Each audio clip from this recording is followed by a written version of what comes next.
And I think we're all losing our minds about it. We'll talk about that a good bit today. We got a big show lined up for you. Another all over the map show. Fritz Metzinger. He's an attorney with Stone Pigman. We're going to talk NIL. We're going to talk rev share. We're going to talk about the whole new world that's out there when it comes to college athletics. That's coming up later on this hour.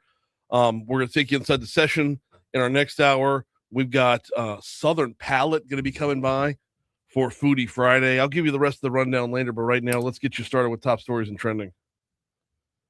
5 is waking up to. Hey, wake up! Baton Rouge Metro Airport presents top stories and trending. Something is going on here! Right now on Talk 107.3.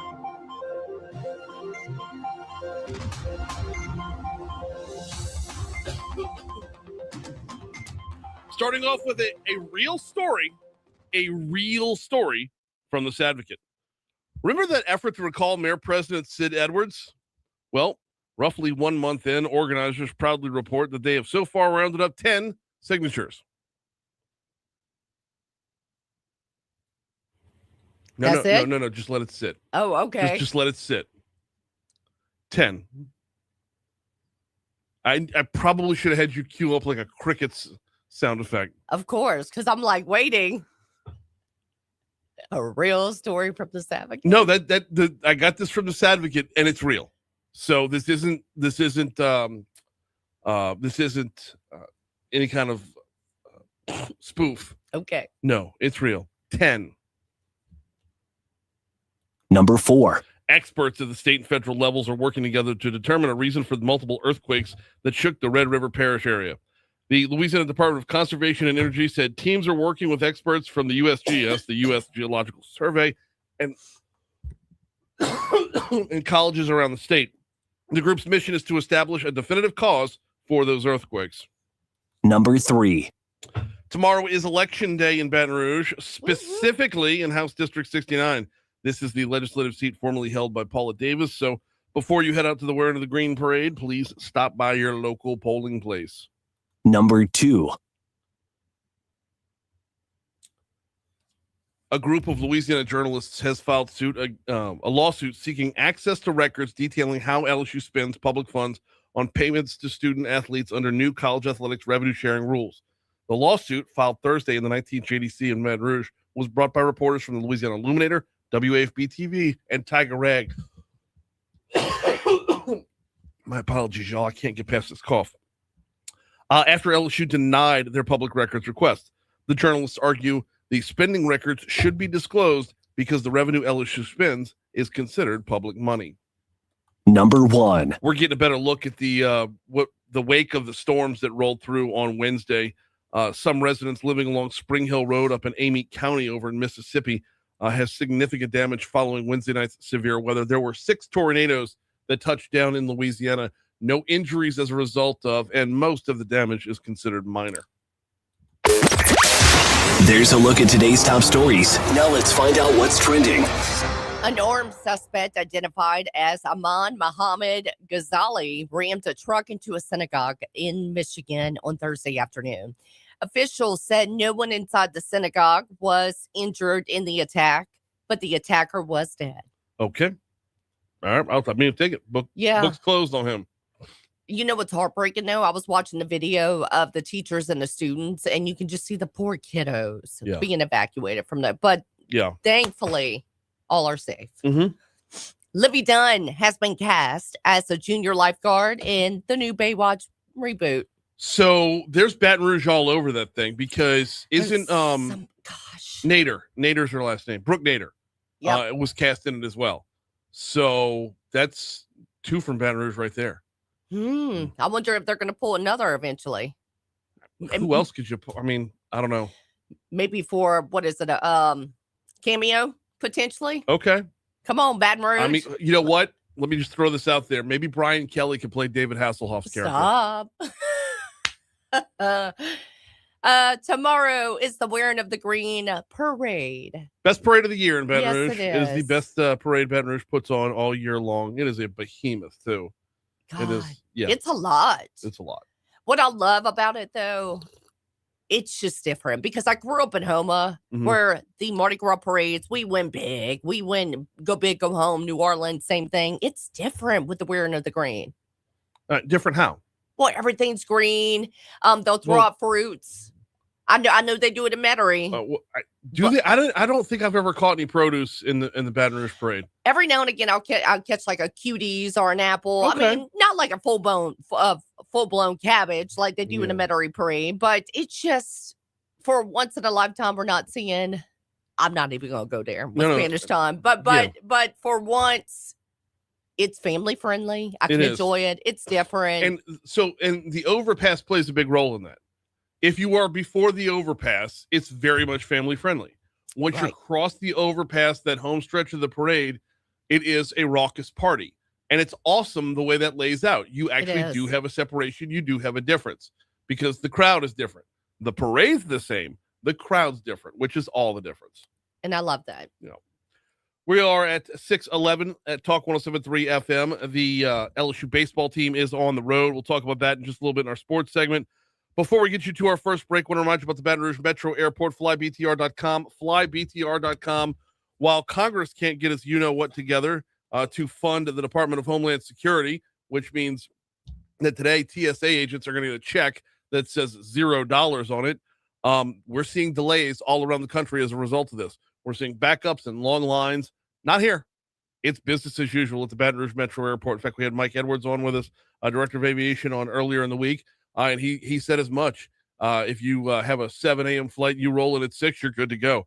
Learn more at flybtr.com, flybtr.com. Always love telling you about the daily flight that goes to Washington, D.C. and comes home in the evening. Get your business done in our nation's capital. Same day, sleep in your own bed. flybtr.com.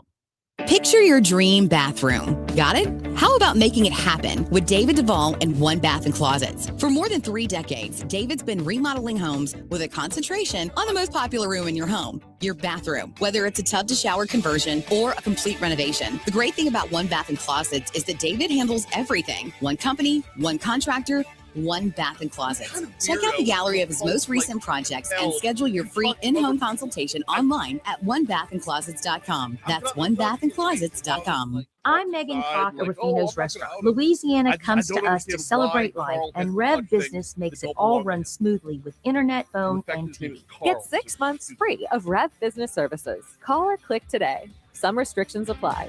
For nearly 50 years, Gulf Coast Office Products has been Louisiana's trusted leader in office technology, helping businesses in every industry streamline efficiency. As an official partner of the New Orleans Saints and Pelicans, we're committed to delivering top-tier service with flexible leasing options and customized invoicing. With over 100 dedicated employees, we have the expertise to keep your business running smoothly. Call for a free analysis at 225-756-2644. Gulf Coast Office Products, your workforce efficiency lifeline. Hey, Baton Rouge, mark your calendars. On Friday, March 27th, the Pennington Biomedical Research Foundation presents The Answer, Best of the Bayou at L'Auberge Casino and Hotel Event Center. Join us for trivia, live and silent auctions, incredible food, and Louisiana flair. All supporting groundbreaking research at Pennington Biomedical. Help fuel life-changing discoveries in nutrition, diabetes, and metabolic health. Get tickets, tables, and sponsorship info at pbrf.org/answer. That's pbrf.org/answer. You want a dry and cozy car, but your windshield leaks water and makes your car wet and smelly. That's why you need Advanced Windshield, the problem solvers in auto glass repair. We use quality parts and tools to ensure a perfect seal every time. Visit us at Advanced.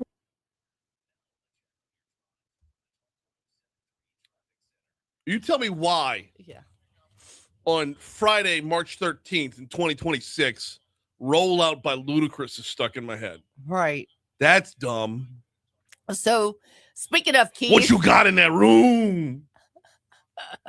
So, speaking of Keith, which once again totally should have called it, but the particular fellow that we are speaking of, he will touch everything in the studio, and then he will touch buttons that he has no business touching on this board. Was the board normal this morning? No. No. Program 4 on the stack was once again put in. Keith was like hearing commercials. I don't know the look to that. So once again, that's on me. Okay. Yeah. No, get to know after. Yes. Just I need make to know that part of when the he daily comes routine. So yes. Thank you, Keith. That's done now.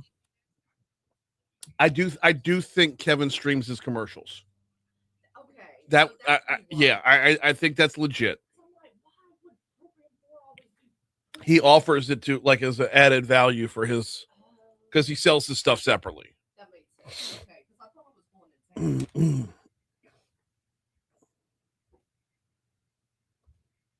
And good morning, Keith.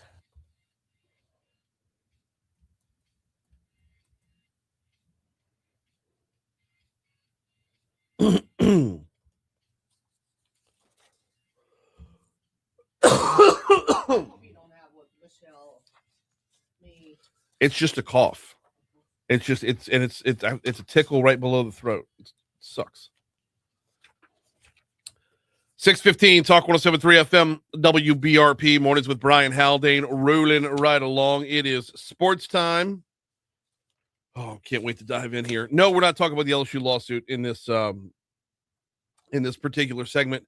Although when we have Fritz Metzinger on with us, I'm hoping he's up to speed on this. I actually booked him before the lawsuit was filed because we were going to talk about NIL and rev share. So, I mean, we were actually going to talk about possible federal legislation that might, end up as a result of this. But he is an attorney and he is pretty dialed in. So hopefully we can cover a little bit of the lawsuit as well.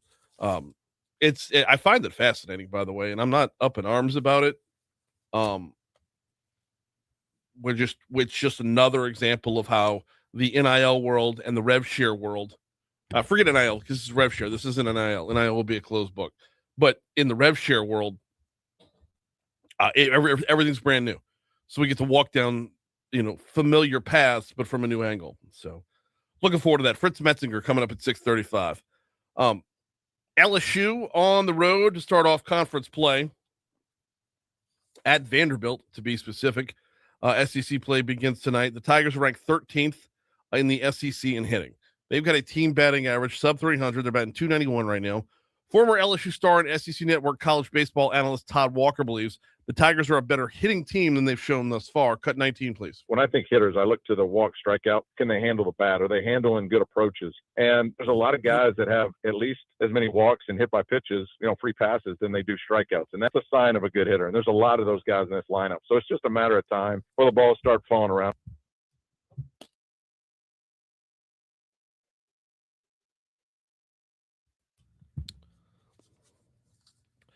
Vanderbilt is 10-7 right now. Team ERA 3.94. That's third worst in the SEC.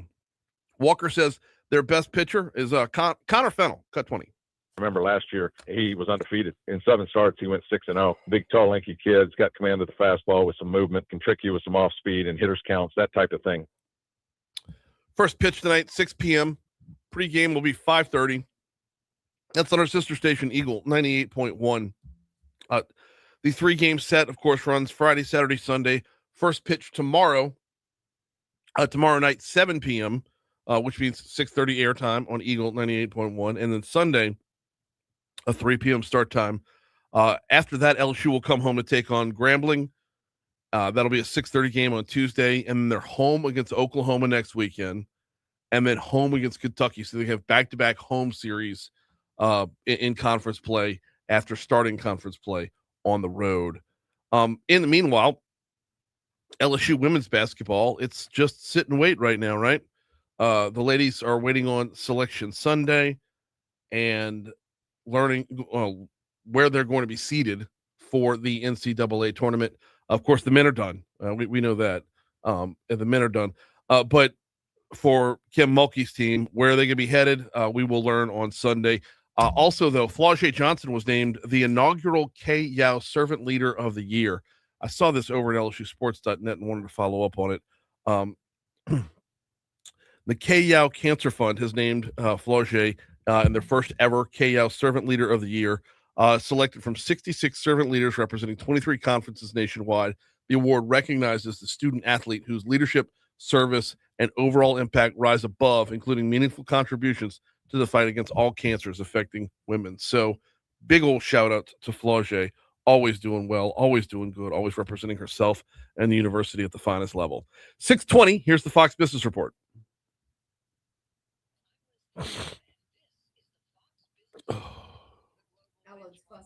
You gotta drink your water. Do what? Oh, yeah, I'm always doing that.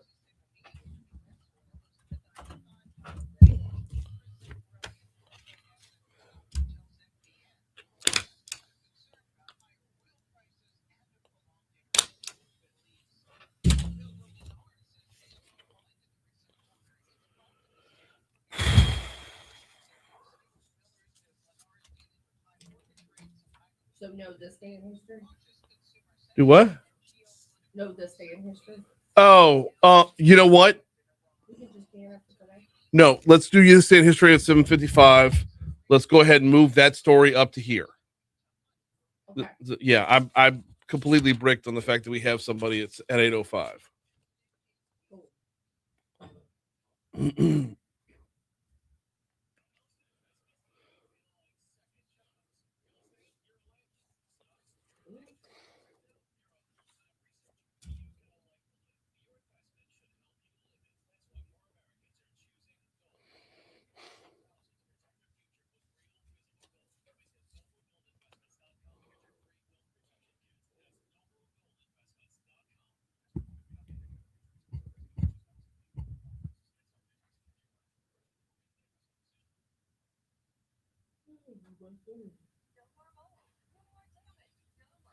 But then, why would Carl have selector 1 and 2 out of program 1 when they don't use selector 1 and 2 at all? Selector 1 and 2 are only used on the air. There's never a time that it should be out of program 1. He has them out of program 1 and out of program 4, which it should never bring a program 4 to begin with because they don't want to hear that crap. Right. But yeah, he'll always have selector 1 and 2 out of program 1, and he'll have them potted up when I come in. I'm like, and I don't understand.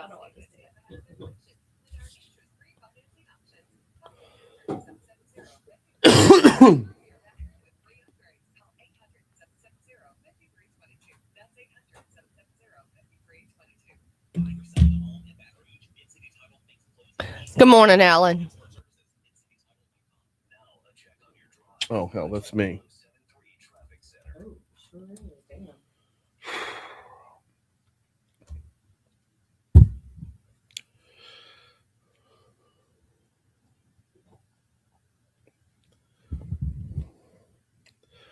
Starting off on your interstates this morning, we have really nothing to report on the interstates. We're actually looking really, really good.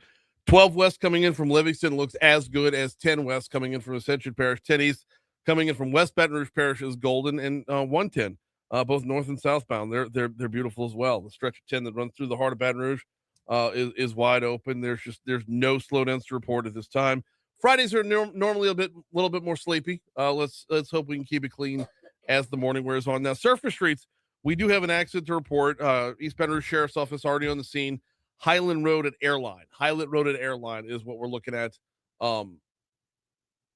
But that's the only thing on the big board right now. That's your look at traffic from the Talk 107.3 Traffic Center.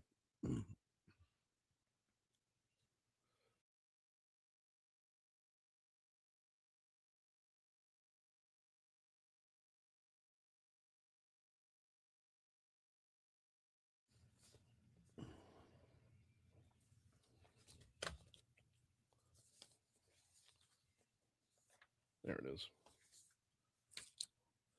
622 Talk 107.3 FM WBRP. I'm sorry, it's 624 Talk 107.3 FM WBRP. Mornings with Brian Haldane rolling right along.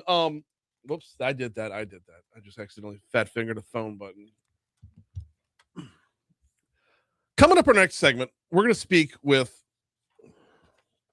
Fritz Metzinger. He's an attorney with Stone Pigman. Want to talk a little bit about the roundtable discussion that members of Congress had, and President Trump held a separate roundtable discussion talking about rev share and where we're headed with it. What's it going to look like in the future? Is there going to be federal legislation? I know Senator Cassidy was on with Moscona earlier in the week to talk about it a little bit there. Now, obviously, from the time that I booked this interview till now, things have changed greatly because now there's a lawsuit. There's a lawsuit that was filed yesterday wanting disclosure of where the money's headed. Grabbing this from our news partners at Louisiana Radio Network, Tiger Rag Magazine executive editor Todd Horn, which, by the way, the owner of Tiger Rag is also the owner of Louisiana Radio Network. So I'm grabbing this one from one of the parties that filed the suit, basically. Todd Horn is among a trio of Baton Rouge reporters who are suing LSU for refusing to disclose records of public money it's paying to student athletes. Piper Hutchinson of the Louisiana Illuminator and Chris Nakamoto of WAFB are the other two. They are being represented by Scott Sternberg, who says while the game may have changed, the law has stayed the same. Cut 10, please. Since the advent of NIL and revenue sharing, it's a whole new world. But what's not new is the law that says we're supposed to see how much government funds are being spent. Yes, I understand that part. And those numbers are actually already disclosed, if I'm not mistaken. The owner of Tiger Rag, like we said, the owner of Tiger Rag also owns LRN, Louisiana Radio Network. Sternberg says that Horn, Hutchinson, and Nakamoto want to know how much taxpayer money is going to the student athletes and specifically how much to which ones. Cut 11. We would like to know, are they giving it to the women's basketball team, the football team, the men's basketball team? The baseball team's really good. How much do they get? They get 5%. The baseball team gets 5%. The women's basketball team gets 5%. The men's basketball team, I'm sorry, let me start over. Let's start with the biggest chunk. Football gets 75%. Men's basketball 15%. From there it starts to break down. I'm doing this off of memory right now, but I want to say women's basketball is at 5% and everybody else is at 5%. That's the way it breaks down on the rev share side. Now that's not the NIL side. Completely different pool of money coming from a completely different source. And how much money is broken down into that? I want to say it's somewhere around $20 million. So by my count, and look, I'm not an attorney. We'll have an attorney on next segment. But by my count, we already know how much and where it's going. Now, if you want to know how much of those dollars are going specifically to one player in particular, that's a completely different scenario. And that's where a judge is going to need to come in. A judge is going to need to step in and say, as the public, we have the right to know this, but we don't have the right to know that. Because the players, while getting shares of the revenue, I believe, are not considered employees of the university.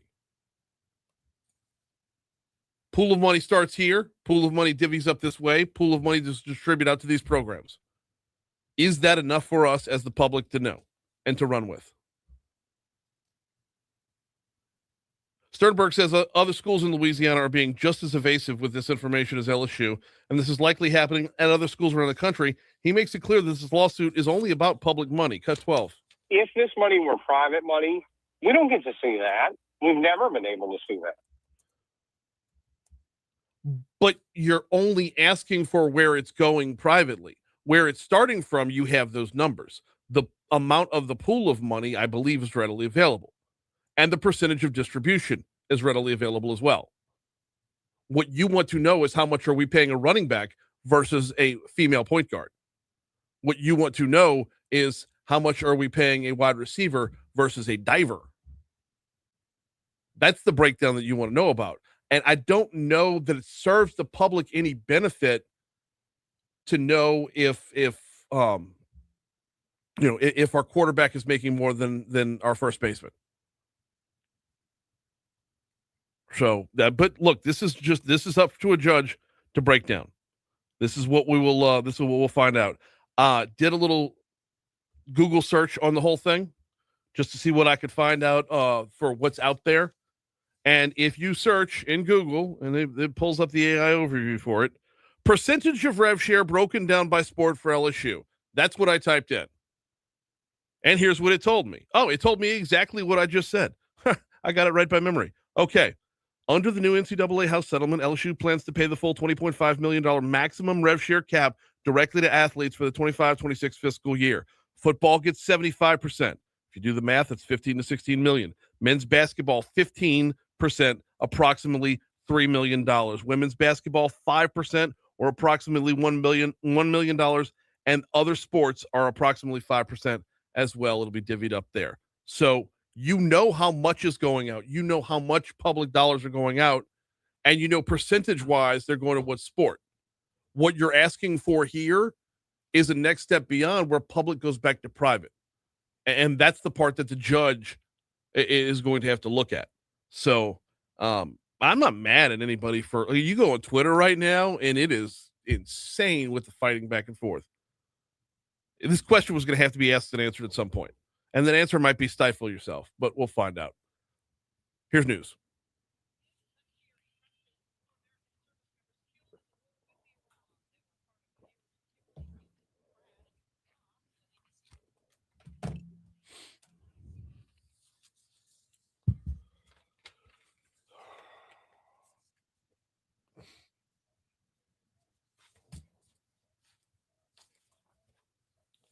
There's no way Ellerin doesn't lead with that this morning.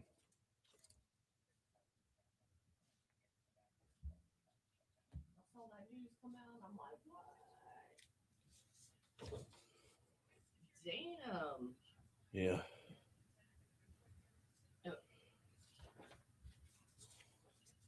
Talk 107.3. Good morning.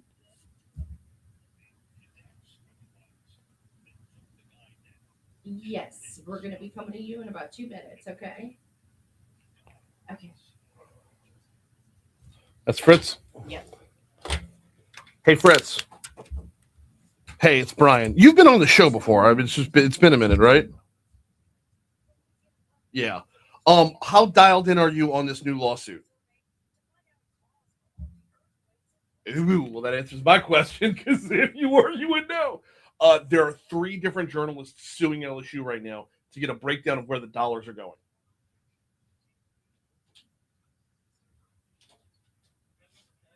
No problem. We can stick with the national conversation and the sit down with the president and all that. Dude, it's bonkers. The WAFB here in Baton Rouge, the Louisiana Illuminator, that one's not surprising, and then Tiger Rag are all suing LSU to find out the exact breakdown of every dollar of it. And, yeah, and LSU refused it.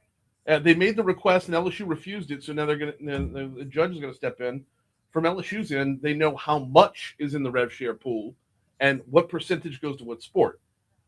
But what they don't know is like what percentage goes to a quarterback versus, versus Flau'jae Johnson. Right. So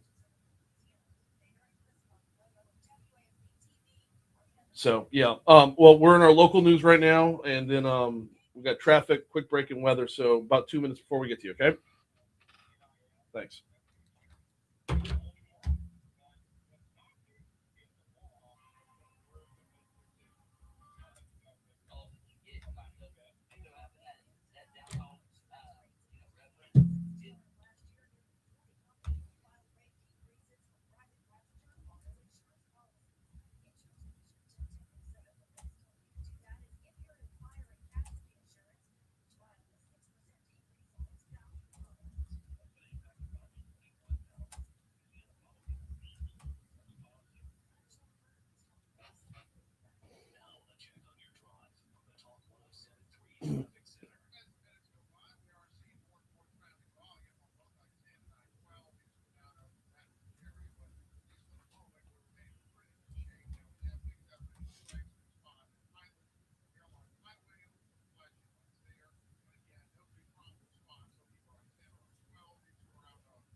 CB.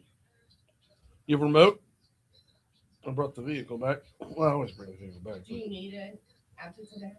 Probably. I'll probably take it again on Monday. Okay, I didn't know if you needed it to go home tonight. Because, well, we'll be done waiting. Pretty Rose ain't going to be back till like 6. If you need it. I'm getting my mom's car for today. She's teaching at St. Thomas More. She's got to find a ride at St. Thomas More after I meet with sales. Have a little Friday huddle during the session with sales to make sure we're ready to roll for the next week. And then I'm going to ride over to St. Thomas More. I got my mom's car all day. I got 2 big stops to make. Come back here to record Medical Monday. And then I technically don't need a car until Monday. I can get by tomorrow. If I had to, yeah. I'd rather, knowing I'm about to have to cut $1,000 check to Vex, I'd rather not. Actually, I don't think it's gonna be $1,000. I think it's gonna be around 700.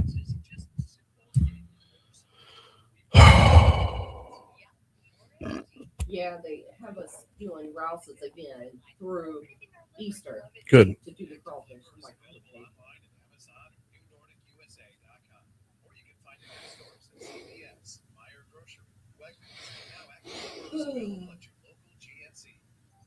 Talk 107.3 weather. A chilly start to your Friday, but sunny skies are expected with highs in the lower 70s. Clear tonight, back in the upper 40s, and more sunshine Saturday with highs around 80. Saturday night, temperatures back to around 60. Clouds will move in through the day on Sunday. It'll be warm with highs in mid-80s. Rain showers and thunderstorms Sunday night. Chilly weather returning. Highs on Monday will only be in the 50s. My meteorologist Dave Baker. Storm station forecast WBRZ. Yeah.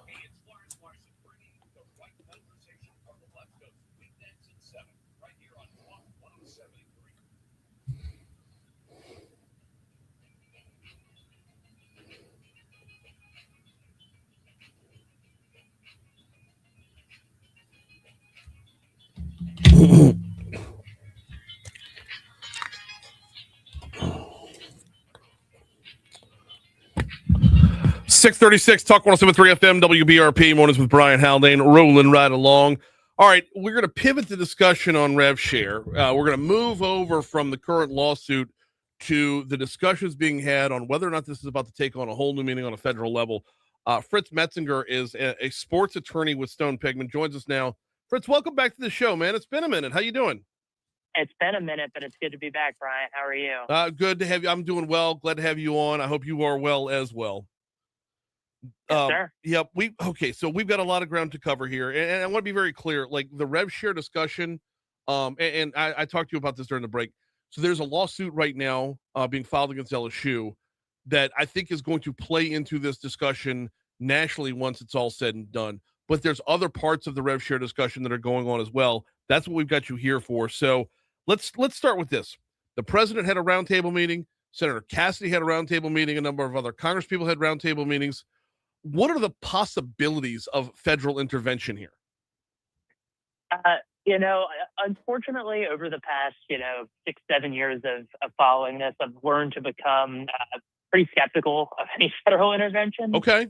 Just because this is, and that has nothing to do with the politics of it, just because, really since, going back to the O'Bannon case, going back to, when the Alston lawsuit, which, kind of kicked a lot of this off and all these NIL state laws were being passed, there have been dozens at this point, federal bills introduced, and none have really gained traction.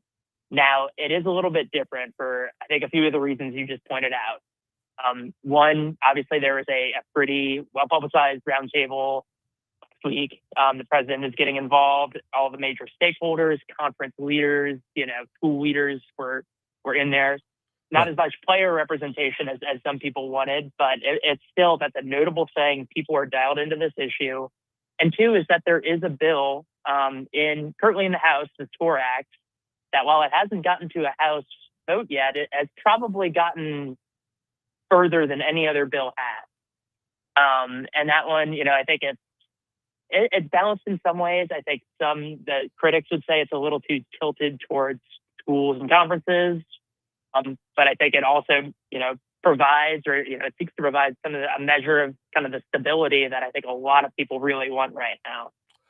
So it's just, as always, with federal intervention, it's hard to say. Mm-hmm. And unfortunately, skepticism is probably the way to go. But the climate is changing, and you've got the executive branch, you got the president, and you've got Congress, and you got, senators, obviously you got Senator Cassidy, and you've got politicians everywhere really, really concerned and, I think focused on trying to, whether you want to say fix or improve or bring some stability to college sports. So chances are probably greater than ever, but, it's been hard for federal intervention to become a thing for quite a while now. I mean, you could say the SCORE Act is tilted towards the schools or the conferences, and it legitimately is. But that little tilt is nothing compared to the avalanche of movement we've seen towards the players over the last 3 years on both the NIL and the rev share end. I mean, there's been a heck of a lot of dollars being pushed in one direction so far. So would a tilt towards the schools be a little bit more balanced and sustainable?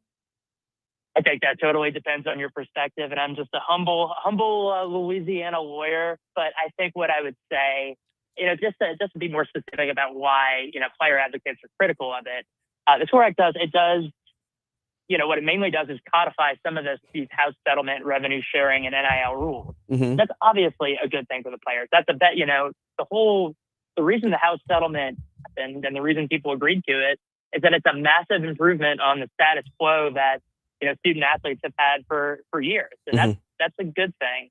But I think there are a few different kind of lines of attack. I think some of the main concerns with the SCORE Act, one is that as far as I was aware, it contemplates an antitrust exemption for the NCAA, which I think a lot of people are going to have issues with. There's no real collective bargaining element, which is messy in its own right. And then I think there's just been a criticism that players and player advocates haven't been involved in the drafting of it. But I think this is, this is politics, and it's whatever's going to pass isn't going to make everybody happy, right?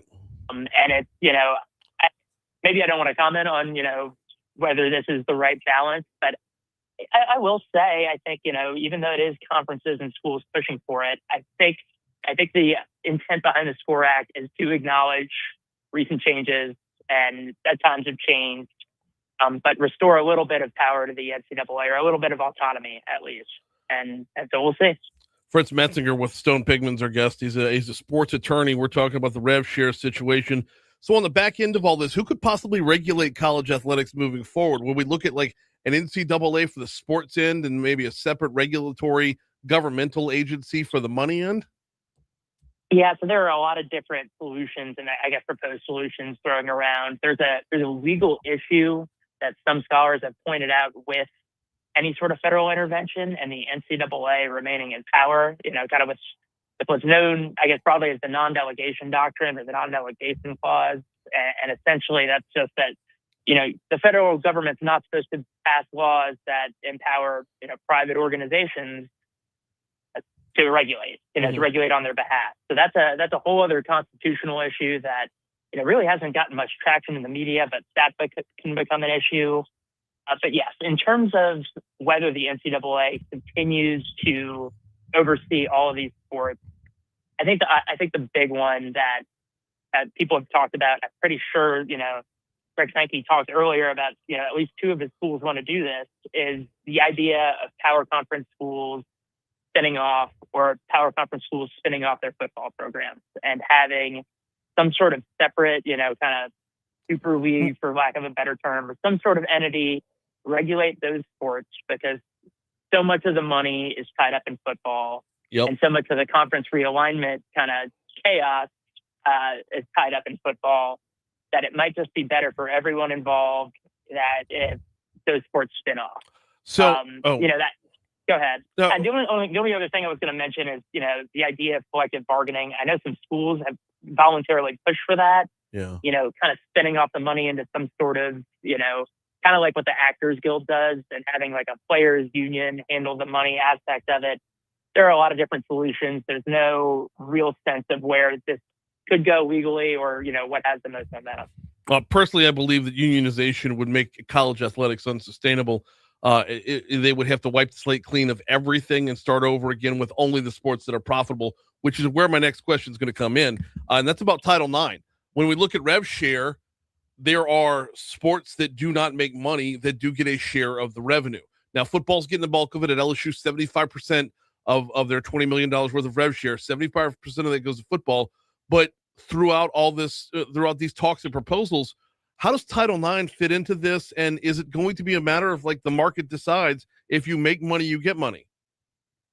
So the Title IX issue is a fascinating one, because I think what the court that, what Judge Wilkin, really determined, and what the schools and even the players' attorneys, agreed on in entering the settlement, is that Title IX does not apply to one, the settlement funds that, players are due to receive from the house settlement, but two, that revenue sharing, that this revenue sharing aspect, it's not a benefit in the same sense that a scholarship is.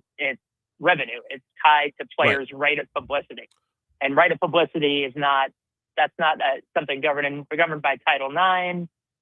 That's something that each is determined by each individual player's value. Mm-hmm. Now, Title IX advocates would say that now that the rules allow schools, what the language of Title IX says is equal opportunities or proportional opportunities and benefits based on the student body population, and that it's semantic to divide, to differentiate between revenue money and scholarship money. It's that either way, those are benefits you're providing to the students, and that on a school by school level, it violates Title IX to not allocate that that money essentially equally. Now, I think what I have always expected is some sort of Title IX lawsuit or Title IX class action lawsuit to figure this out. That has not happened yet, to my knowledge. I know the big Title IX issue that is actually pending concerns the settlement money, because the House settlement obviously not only provides for revenue sharing going forward, but it provides for over $2.5 billion going to athletes going backward, and the vast majority of that money is set to go, frankly, to football and men's basketball players. Right. So there is a title pending, a series of pending appeals over Title IX on that issue. There's no Title IX revenue sharing issue yet, but I expect one. And even in the federal bill negotiations, I would expect that to continue to be an issue. We got 1 minute left with Fritz Metzinger, sports attorney from Stone Pigman. And this is another one that I don't think the courts have fully settled yet, but I'm going to throw it out there to you. Are college athletes college employees? So there's a pending lawsuit, Johnson v. NCAA, pending in Pennsylvania, that is still ongoing. The NCAA essentially tried to get it dismissed and was not able to employ it. College athletes trying to be declared employees under the Fair Labor Standards Act. That's still going. So the answer is no, but there's a group of players still fighting for that classification, and that there are some benefits there, but it also throws a real monkey wrench into all of the rule changes of the past few years if that does happen. Because you have hour requirements, you have wage requirements, you've got unionization of rights that whether they're good or bad, maybe depends on your perspective, but it certainly complicates an already complicated issue. Look, I give you some homework on this new lawsuit. Let's get you back on in very, very short order because I'm dying to hear your take on it. In the meanwhile, we're just straight up out of time. Fritz Metzinger with Stone Pigman. Thank you so much for hopping on board this morning. Brian, thanks so much. Have a good one. You do the same. Quick break. We'll check traffic, and then we'll talk with Kyron Miner from Guaranty Health coming up next. So the break should take us up to 51. So we should go from traffic to the spot. Right. What? Yeah. Wait, if that might be her calling in. She's next. So, okay. Yeah. Yeah. Yes. He's featured. Brian Haldane rolling right along. All right, we're going to pivot the discussion on Thanks for hopping on board this morning. Brian, thanks.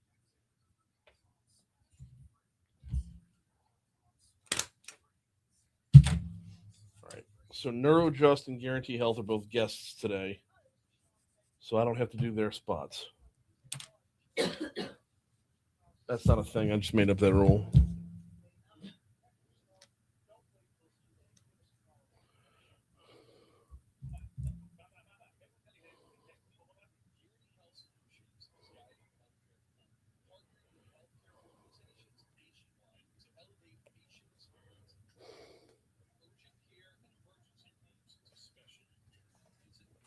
Troy has a point. I don't know enough about it to weigh in.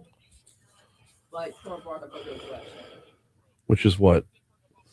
And what benefit does it serve to know how much each individual makes when we already know the total by sport? There's a public need versus a public noisiness balance to consider. Yes. That's my point. That's the entire point that I made. By the way, good morning, Christy. Welcome in, Boo.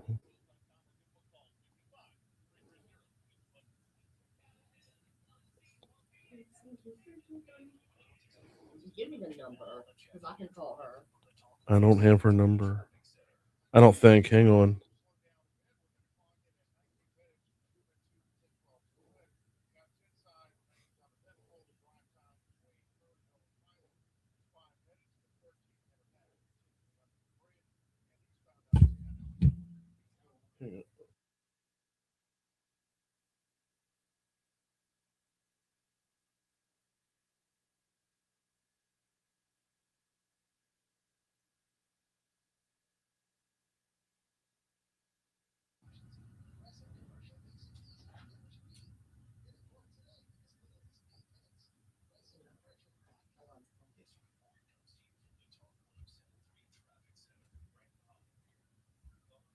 Hang on. Do your money now first. Okay. There you go. All right, now call her.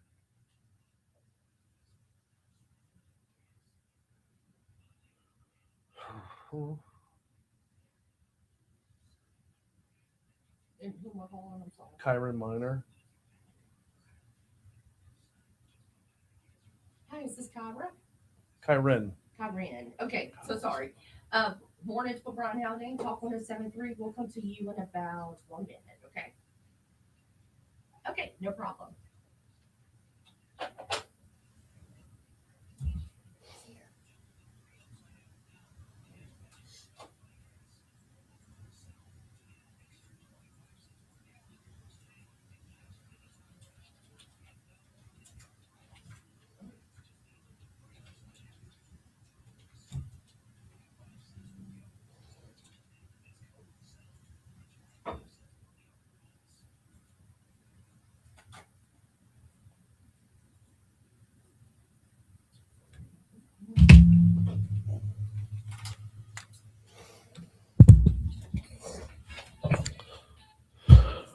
652 Talk 107.3 FM, WBRP. Mornings with Brian Haldane, rolling right along. One of the great new partners we have over here is Guaranty Health, and healthcare is evolving quickly. For a lot of organizations, that challenge isn't just delivering great care, it's making sure the right patients can actually find and access it as well. This is a big two-way street, y'all. Today, we are joined by Kyron Miner, Director of Marketing and Partner Integration with Guaranty Health Solutions, who is focused on helping healthcare organizations grow through smarter strategy, stronger patient experience, and operational alignment. Last time we talked to Guaranty Health, we learned about how their team is helping guide healthcare forward to transform the patient experience. Today, we're going to take a look at the one of the pillars of their growth model, marketing, specifically what they call the attract pillar. Kyron, welcome aboard. Welcome back to Talk 107.3. How are you? Great. How are you, Brian? Doing very well this well. So we talked about Guaranty Health Solutions last time around with Rachel, talking about guiding healthcare forward and transforming the patient experience. Let's get a little bit more granular today and talk about the marketing pillar. You call it the attract pillar. What does that mean? Yeah, sure. So our attract pillar is all about helping healthcare organizations connect to the right patients at the right time. We develop data-driven marketing campaigns and strong brand positioning strategies that align with the practice mission and the needs of their community. So it's not just about increasing that volume. Healthcare marketing, we know, must drive access and utilization in addition to that awareness. Mm-hmm. So we build and manage complete healthcare marketing ecosystems so that they are aligned with the brand access and experience. And we know that this kind of marketing really drives that patient action and long-term loyalty. So it's also what makes any practice the clear choice for any healthcare specialty, especially when it comes to those competitors who are investing heavily in their own visibility in the market. All right. I feel like my next question for you is actually setting up the question after that, but what makes y'all different? Yeah, so we have a huge hospitality component, which you don't really see often, or if at all. And that really focuses on how people feel before, during, and after that visit. Mm-hmm. So healthcare marketing shouldn't feel transactional. It should feel very trustworthy when it comes to the patient. So we have the opportunity to bring a healthcare organization's story to life through that strategic brand development and targeted multi-channel media campaigns and so forth. But what really sets us apart is that we are the operational experts who run marketing, and we do so with integrity in the sense that you should market what you're able to deliver. So more than just, go ahead. Oh, no, I'm so sorry. I was just going to say we really understand the inner workings of the healthcare practices, and this allows us to build those marketing strategies that not only align with operations and access, but that real patient journey. And this ensures that marketing matches operational capacity along with that patient experience, which is the ultimate goal. So yes, this was definitely setting up my next question. It's more than you're saying it's more than just ads. Absolutely. So much more than just ads. Our approach goes far beyond just running these ads and pushing material out. We focus on the full operational marketing that helps organizations build that strong, sustainable practice. That includes brand development, positioning, that multi-channel media campaigns that I mentioned earlier, social media strategy and management, community partnerships, event activation, and the list goes on and on.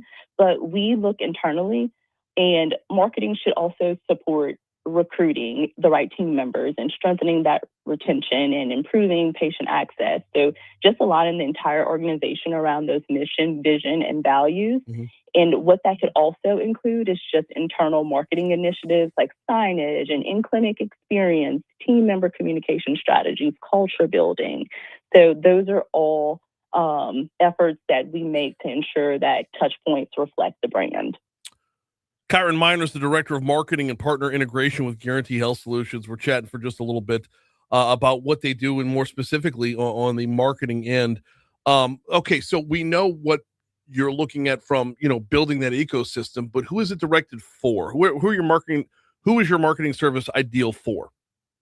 We work with healthcare organizations nationwide, from urgent care to emergency rooms, oncology, dental, specialty practices. Any healthcare organization who's ready to grow intentionally and stand out in competitive markets, we work with. And just to name a few others, just health systems, hospitals, I mentioned urgent cares, ambulatory networks, primary care, concierge, and then also that employer health and workforce programs. And then we work with additional practices as well. So if you ever have a question, we are more than open to having that conversation. Now, within that, though, it's very customizable, right? It is very customizable. So we have 4 pillars, and Attract is just one of those pillars. So depending on the practice need, we kind of customize and build out a plan from there. So how can someone get started? Absolutely. They can visit guaranteehealth.com to learn more about how we're guiding healthcare forward and how we can help your organization attract, grow, and thrive.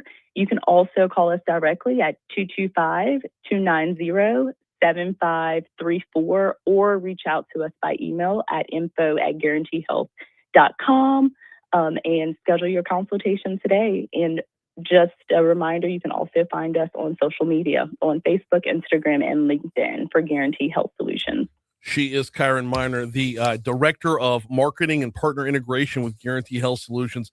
Loving the partnership and where it's going from just from jump. It's been awesome so far. Kyron, thank you for a couple minutes this morning. Thank you, Brian. Absolutely. Once again, info. Wait, she said it and I didn't write it down. info@guaranteehealth.com. info@guaranteehealth.com. All right, we got hour 1 in the books. We got hour 2 on the way. Before we get to hour 2, I want to remind you, speaking of healthcare, Lake Urgent Care brings you our Facebook Live chat every day. In fact, they bring you just about everything we do digitally every day. The chat is going really, really well this morning. Loving the interaction, talking about suing LSU for payroll records, basically, when it comes to rev share. That is what we're talking about over there. Some great comments coming through. We will address some of those in our next hour. Also next hour, take you inside the legislative session. State Senator Franklin Foyle going to join us at 7:15. Then we're talking women in business. We're talking women in leadership. Avery Hebert with Louisiana Travel Association at 7:35. Of course, top stories and trending will be wrapped or right before all that. And ABC News will kick off the top of the hour. So let's get to it. ABC News coming your way right now on Talk 107.3 FM.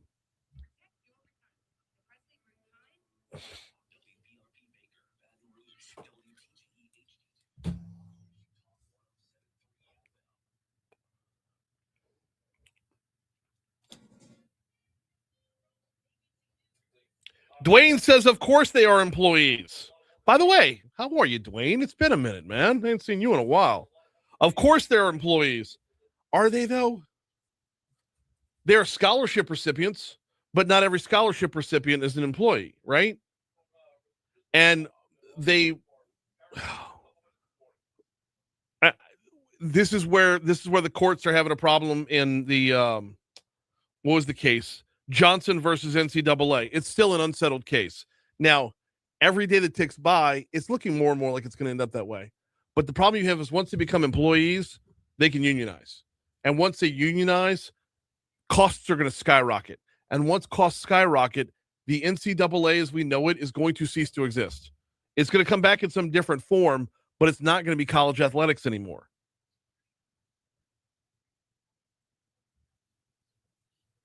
And oh, by the way, once it comes back in its new form, LSU is going to suffer. It's going to be an arms race that we are not armed for. We could put out a $30 million roster, a $40 million roster once in a while, but it's not sustainable. Scholarships aren't $5 million. Well, nobody's making $5 million. No individual is making $5 million through rev share. Huh?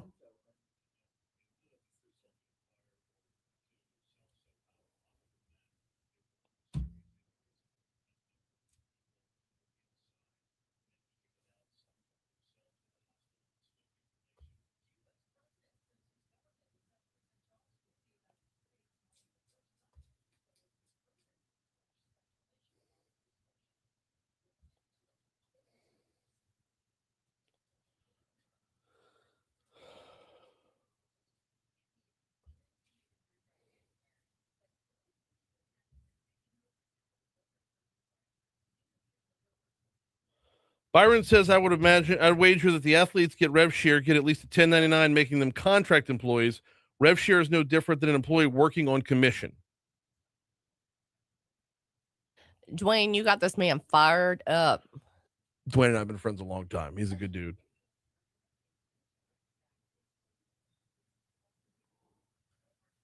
The band needs a cut. Yes, they do. They get a stipend, don't they? Yeah. So.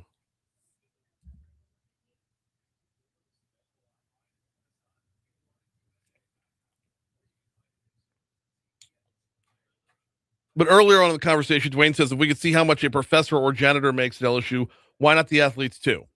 And that's, yeah.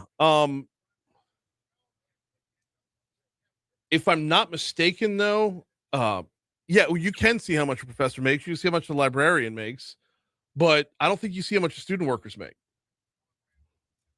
Let's look that up. Oh, yeah. Oh, a professor is a state employee. Can you see the salary of a student worker at LSU? What does AI have to say about that?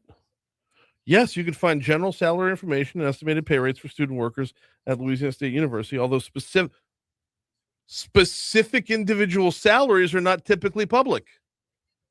Huh. But they can give you a roundabout, is what it's saying. Yeah.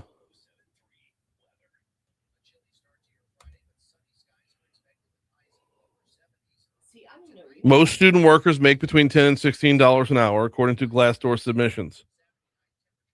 But that's not being reported by the university. All student jobs are paid at least the minimum wage.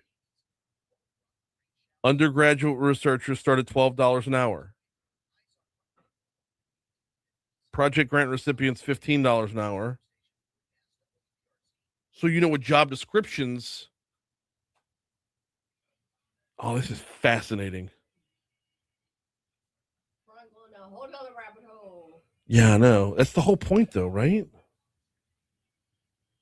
Does it not like be born?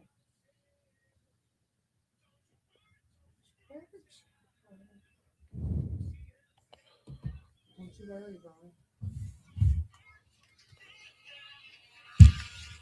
Yeah.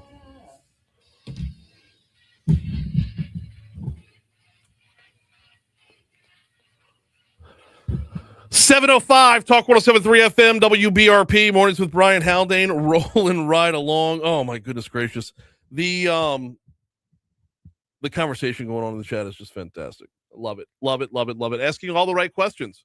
I asked Fritz Metzinger, sports attorney over at Stone Pigman last hour, which that'll be available on demand at Talk 107.3 FM once the show is over with. Asked him a very, very straightforward and very complex question. Are student athletes employees of the university? And the honest to God answer is we don't know yet. There's an active lawsuit, Johnson versus the NCAA, that is pushing towards making them qualify under the Fair Labor Standards Act. The NCAA has traditionally labeled them as amateurs, but that's obviously no longer the case with rev share and NIL because they're getting paid. If you're getting paid to do something, but at the same time, though, we're told it's not pay for play, right? So it just, So is the rev share considered your payment for doing your job, or is it a stipend that supplements your scholarship or adds to your scholarship? All the right questions being asked over in the Talk 107.3 chat, which we are live on Facebook every single day. If you wanted to check that out, a lot of good conversation going on. Coming up this hour, we take you inside the legislative session. State Senator Franklin Foyle has a stack of bills that he has got. They will be moving very soon. Everything started this week. The legislative session started this week, but everything really gets ramped up next week. So starting Monday, we'll see a lot more committees in action, a lot more moving pieces over there at the Capitol. We'll talk with Senator Foyle in our next segment. Also this hour, we're going to talk about women in leadership with Avery Hebert from the Louisiana Travel Association. Looking forward to that conversation as well. We'll get a visit from the Salvation Army, NeuroJust, and Southern Palette, all in our 8 o'clock hour. Right now, though, we start you off with top stories and trending.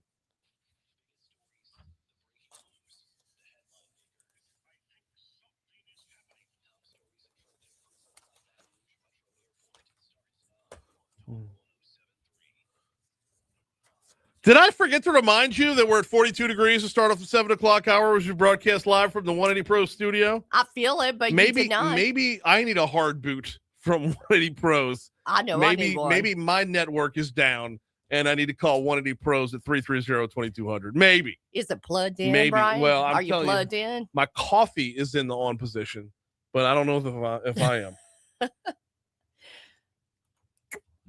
Starting off with a real story.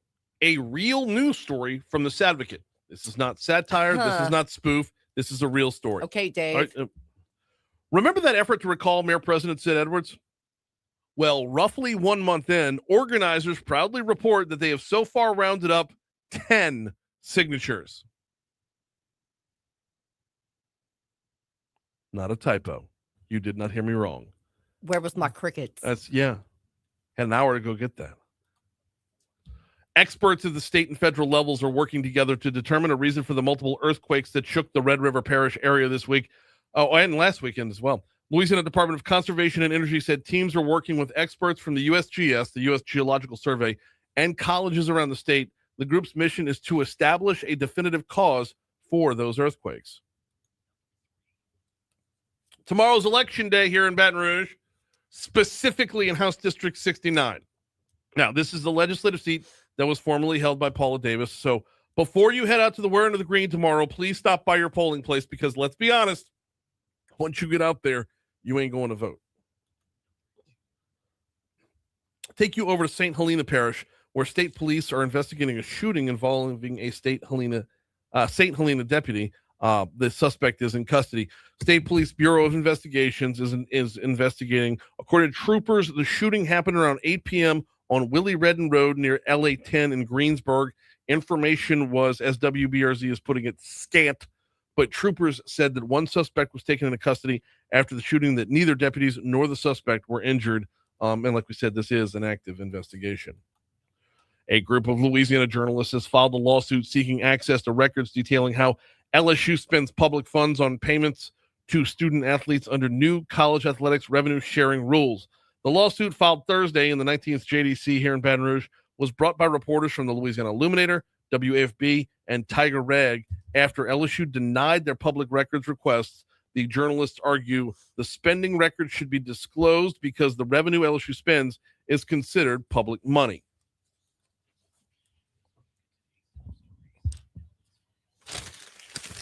An armed suspect identified as Ahmad Mohammed Ghazali rammed a truck into a synagogue in Michigan on Thursday afternoon. You put way too much effort into learning how to pronounce that name. That is way too much effort. I was I'm going to get it right. Yeah, I'm going to get it right. And you did. But still, officials said no one inside the synagogue was injured in the attack, but the attacker was dead. Anti-Semitic violence continues to be on the rise. I know. And we knew, without going too far down the rabbit hole, we knew with everything going on in the world that we could see more of it. But it's just been going on for years. But why? I mean, it's why escalate? Why now? I understand what the attack's on Iran, but that's on Iran. Yeah. It's not, I know, you can't look at anything in a vacuum. I know. Libby Dunn has been cast as a junior lifeguard in a new Baywatch reboot. Add her to the Baton Rouge mix there because you got Brooke Nader is starring in that as well. Yep. So. And I love the photo that they use for Libby Dunn in all the announcements. She's just wearing her little crown and she's in the chair. Yeah. And so you know where that chair's at, right? Nuh-uh. Oh, so it's south end zone of Tiger Stadium. South end zone of Tiger Stadium. There is this is where LSU Sports Property. This is where I go to work for the radio end. Is the brand hallway. It's down there. They got a whole photo studio in there down the brand hallway. And yeah, I walk past that chair every time I go. Every time I go produce for LSU, I see that chair and I'm like, hey, Libby Dunn was in there. Libby's chair. Look at that. Now, yeah. So we got 2 Baton Rouge connections to Baywatch. Okay. I don't know. Like, it. Why? Right. What would be my question? Of Why? everything that LSU people can be doing, it's Baywatch. Really? I know. And Canes. Yeah, that, but. And Baywatch. All right. Tomorrow is the Wearing of the Green Parade, the best one of the year. Yep. Best parade in Baton Rouge. Best parade Baton Rouge has to offer by far. Yes. It's such a fantastic atmosphere. And tomorrow is looking like it's going to be weather-wise just Chamber of Commerce out there. Picture perfect is what we're looking at tomorrow. There's a high of 79. Oh, wow. The sun's going to be out. You might have a cloud or two in the mix, but the sun's going to be out all day long. And yeah, with a high of 79, I'm guessing that 79, we probably won't see that until darn near after the parade's over with. So, yeah, I'm just scrolling through the hour by hour for tomorrow. Look for it to be about 74, 75 degrees. Yes, indeed. Through the thick of the parade. Not overly hot, not overly cold. Perfect. Little 10 mile per hour breeze rolling through. Could not order up better weather for tomorrow's parade. Beautiful. Yep. Those are your top stories and a look at what's trending. Got to remind you about the folks over at 5 Star Printing and Signs. Printshop5.com is the website. Printshop5.com. There is an election tomorrow. There are 4 candidates in the election, and I know firsthand that at least one of them did the right thing and called Danny over at 5 Star Printing and Signs. I know at least one of them made sure that they were maximizing their messaging by calling 271-4096. Of course, that's 225 because Danny's right here locally, which makes all the difference in the world because, number one, you know you're going to get accuracy. You know you're going to get attention to detail, which is important if you're running for an office and you're putting your name and position on a sign. Absolutely. And oh, by the way, if you run through a big box store and they make a mistake, who do you go to? Who do you go to for a correction? No, with Danny and his team over at 5 Star Printing and Signs, you know you are getting their best effort, and you know you're getting a wonderful effort across the board. Printshop5.com is the website. Look at all the merch they got when you go over there. You put your name on anything out there. You put your logo, your brand on anything out there, or 271-4096 for 5 Star Printing and Signs.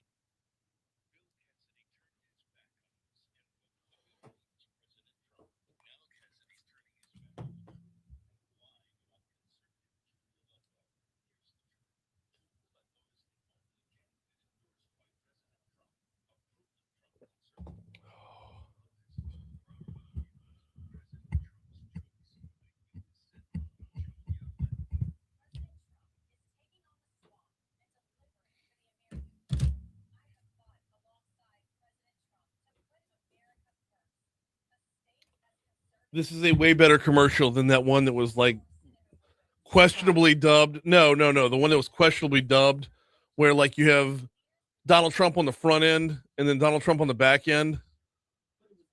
But you could tell like it's like hard cuts in it, like Julia Letlow.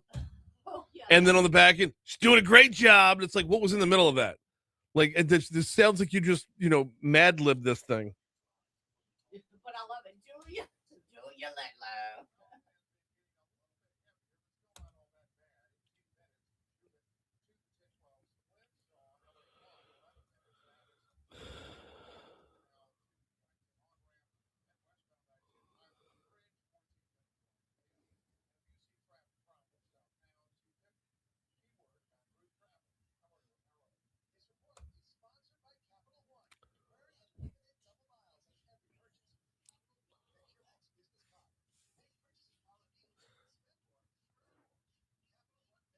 Oh.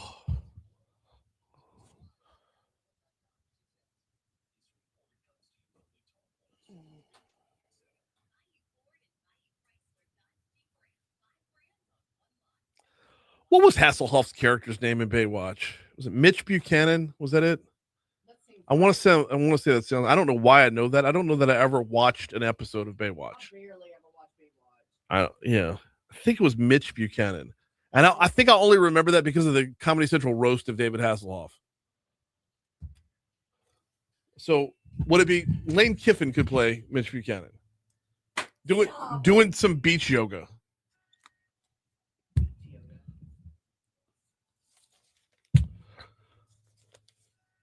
$7:15 Talk 107.3 FM WBRP.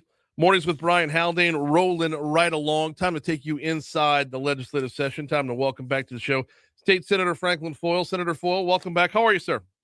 Hey, I'm doing well, Brian. Good to be with you this morning. Glad to have you on this morning. My apologies for the mix-up in times the other day. That was 1,000% my fault. I just straight up texted you the wrong time. So that was on me. I appreciate your flexibility being able to get back in here this morning as we are like wrapping up the first week of the session. But in reality, things don't really get started till Monday. You'll have all the committees up and running by then. No, we will. And I'll tell you, it's interesting. There's not a whole lot on the governor's plate this session. We did have his opening speech Monday, and it was probably the longest speech he's given. It was almost an hour. Yeah. And he talks a lot about things we've done. And we really have done a lot with several special sessions and regular sessions in the first 2 years. Mm-hmm. But his focus is really on the courts. I spent a lot of time talking about crime and making sure that we have good judges and things like that, and also trying to right size some of the court systems. So it was an interesting focus, but there's a lot on our plate, and we just finished the first week, and next week, you're right, we'll be blowing and going full time. Let's start with big picture stuff, because if it's not the governor's agenda overall, if it's a member driven session, what does that end up looking like? What do you think are going to be some of the highlights or the bigger ticket items? Well, always, and I didn't realize this until I actually got in office, how much focus would be on the budget. That's always probably, to be honest with you, the number one priority every year is to get a balanced budget in place with all the priorities. And then, we're fortunate because last year we had some excess funds. We had a little over $500 million of surplus last year. And so, the focus the last few years, what we've been trying to do is put that money in infrastructure. So I see a lot of a push for that. There's going to be some insurance issues, although we've done a lot already in property insurance, but that's still something we're hearing from the constituents to lower insurance rates. You'll have some carbon capture issues that are out there. There's going to be some issues with the, once again, on crime in the court system. So there's a lot of things on the plate. State Senator Franklin Foyle is our guest. We'll get back around to big ticket stuff in a little bit, but you've got some items that I think, if I can editorialize, going to be underrated going in, but I think could be impactful on the way back out again. Let's start off with this one's going to be in front of committee at Jude A. Talk about lawsuits against the state and how much can be awarded on the back end there. I always love asking what's the genesis of a bill. Like, was this a real life scenario, a real life situation that brought something to the tipping point to where we needed a law? Tell me about SB 139. Yeah, actually, that was a request from Attorney General Liz Murrow's office. They asked me if I would handle this bill for them, and I didn't realize this, but apparently in lawsuits, the state was paying more in legal interest on judgments than private parties would be paid. And so this just simply puts the state in line. It makes common sense. Once again, if someone wants to sue the state, that's okay, but the state shouldn't be paying more of taxpayer money out in interest than a private litigant would. So once again, a lot of the ideas that I get come from either other agencies or constituents or groups that I work with. And in this case, it was the Attorney General who asked me to handle this bill for her. So I find this one interesting because when it comes to costs that the state runs into on a regular basis, I would imagine this is something that, like, when you look at the overall budget or any department's P&L, whatever, this is one that gets lost in the wash. And who would have thought of this to begin with? If the Attorney General's office doesn't say this is a problem over here, I don't know that it ever gets to y'all. No, and I wouldn't have picked this up but for them reaching out to me and asking me to handle the bill. So I was pleased about that.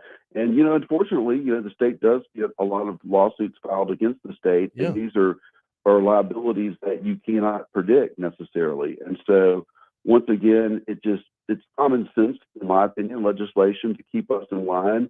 The state shouldn't be treated any differently than private litigants. And, I think it's a good fiscal conservative type of bill to keep track of the state, the state finances. State Senator Franklin Foyle is our guest as we're getting inside the legislative session. I know you always have at least one bill going on that affects our veterans or serves our veterans, I should say. And it looks like this year that is true as well. Tell me about this tax exemption bill you're looking for surviving spouses. Yeah, so this is something I'm working with the Department of Veterans Affairs on, and you're right. I spent 30 years in the Navy, so I'm always looking for something I can do to help veterans. It's a passion of mine, and so in this particular case, if you are a disabled veteran, you get a property tax exemption in the state. But what we found out was when the veteran dies, it does not continue on for the spouse. So what this would do is allow the spouse of a disabled veteran to continue to have that benefit. And I can tell you firsthand that it is a team effort when someone is in the military. The spouse is instrumental in supporting that veteran and making that career possible for that veteran. So we just want to protect our dependents or our spouses as well and give them the same benefits that they deserve. State Senator Franklin Foyle's our guest. All right, I'm looking at your stack of bills and, well, for that matter, resolutions as well. The package that you're putting forward here. If you could, aside from those two bills that we've already talked about, what are you highlighting? What are you pushing hardest for? Well, there's another bill, and once again, this was an idea that was brought to me by the Department of Transportation, which is my Senate Bill 115. Yep. And one of the things that's very frustrating when we try to build roads or bridges, and you can see this going on with the debate over the new Mississippi River Bridge, which would be south of here, is that going to ever happen because of the studies that go on and on? And so this would simply allow for the environmental impact study. It would allow the state to take on that study instead of waiting for the federal government to do it. The state would still have the same requirements and obligations, so you're still going to get, the public will still get the benefit of that information. But we feel like if we can take on some of those studies ourselves where we have control, that being the state of Louisiana, we can deliver these projects more quickly.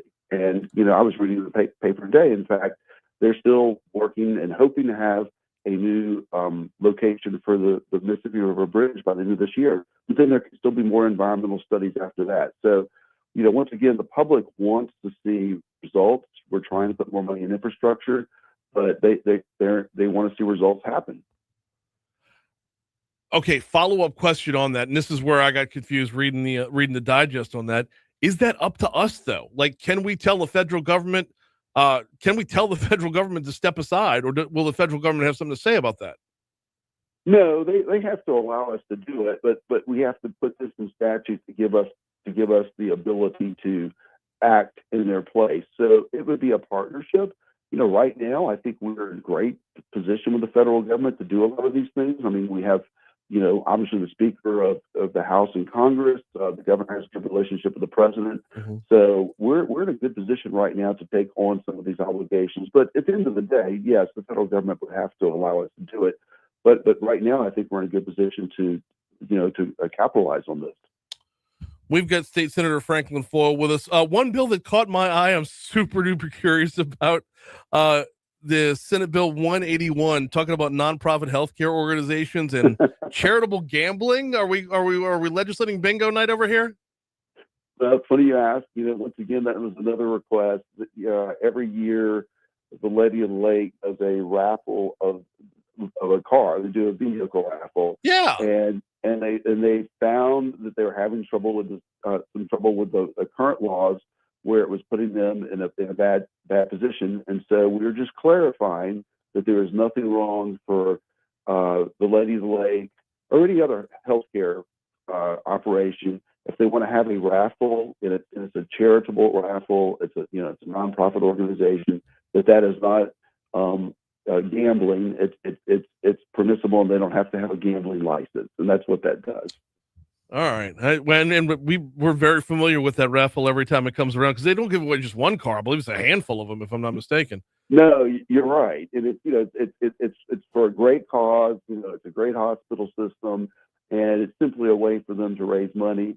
And we wanted to make it clear that they shouldn't have to get a license to be a gambling organization like the casino just to do something like this. And so, a lot of people don't realize, but there is a lot of just cleanup that is required every year in our law, either because we find out once we start doing something that here are some unintended consequences, or things change or technology changes. And so, really, although we do a lot of big things, there's a lot of little things like this that are just necessary to keep everything moving, You know what? That actually brings up a follow-up question, and State Senator Franklin Foyle is our guest. Representative Dixon McMakin's looking to call for a constitutional convention here. One of the questions that we'll be asking every legislator along the way is, what's the appetite for that? How much of a want to is there to bring about a constitutional convention? Well, I'm glad you asked me that, because that's something that I have worked on for years, and I think it's way overdue.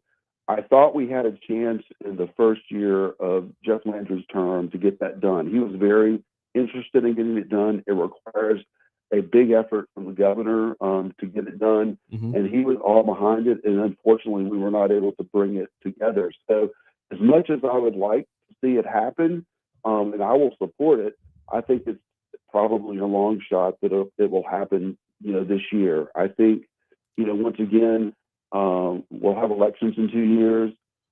There may be another shot, to start to build it up. But unfortunately, when we start talking about doing it, Brian, every group that is protected in the Constitution comes out to fight it, because they don't want to take themselves out because they are protected, their funding's protected. Yeah. And then people will start arguing about who are the delegates, and then we get in the weeds and all the details. How long is it going to be, and so forth. So it needs to be done, but it's a very heavy lift. And so I'm hopeful, and I'll support it, but I do think it's probably going to be very difficult to get it across the finish line. Well, I know the approach this time is a lot more drawn out and measured than last time. Representative McMakin is making sure that it is a lot more, let's say, thoughtful rather than ready, fire, aim. I think we could argue last time was it was a quick approach, to be sure. This one will span out over a couple of years. Yeah, it was. And I'll tell you how serious Governor Landry was. Before he even took office, he had some transition committees, and one was a Constitutional Convention Committee, which I was a member of. Yep. It was chaired by Lane Grigsby. You had several Supreme Court justices on it and several law professors. So he was very serious about it. So I've applauded Representative McMakin for bringing the legislation, and I will support it. Last year we tried to pass Constitutional Amendment 2, which would have rewritten, most of the financial section of the Constitution. And unfortunately, it was too much. At least the feedback I got, it was too much, too fast for the public. But that's really the area we really need to clean up, is the fiscal part of the Constitution. 1,000%. We got 1 minute left with State Senator Franklin Foyle. In that last minute, you've mentioned a little bit about, when Governor Landry was first elected, this freshman class was first elected. We're now 3 years into Governor Landry's first term. And from a legislative standpoint, I've never seen so much rowing in the same direction. I mean, maybe I'm just being, there's a little recency bias here, but it feels like the vibe over in the state capitol is to work together. And we're not seeing things, divvied off into fiefdoms yet. Is that where we're at right now? Are y'all like moving at the same clip? And is that continuing into this session?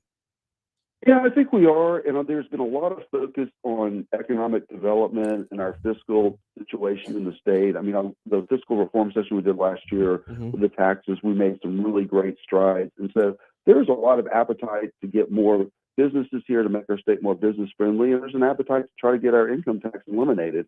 That won't happen this session. It's not a fiscal session, but I think you'll see a push next year to try to do that. We're going to see if the numbers work, but that's a goal I think we're all looking to try to get there. He is State Senator Frank LaFoyle. We will check back in later on in the session. We always appreciate your time, sir. Thank you so much.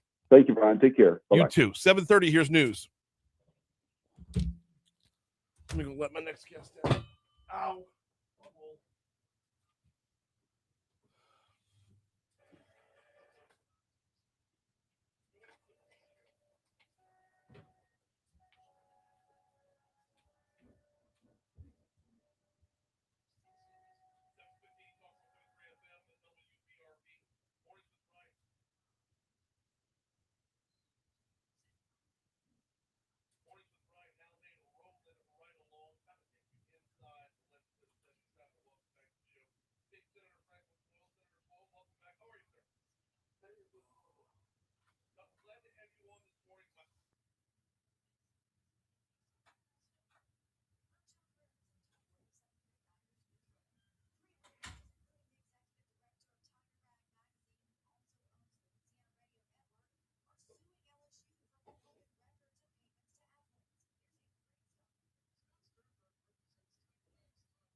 You are here?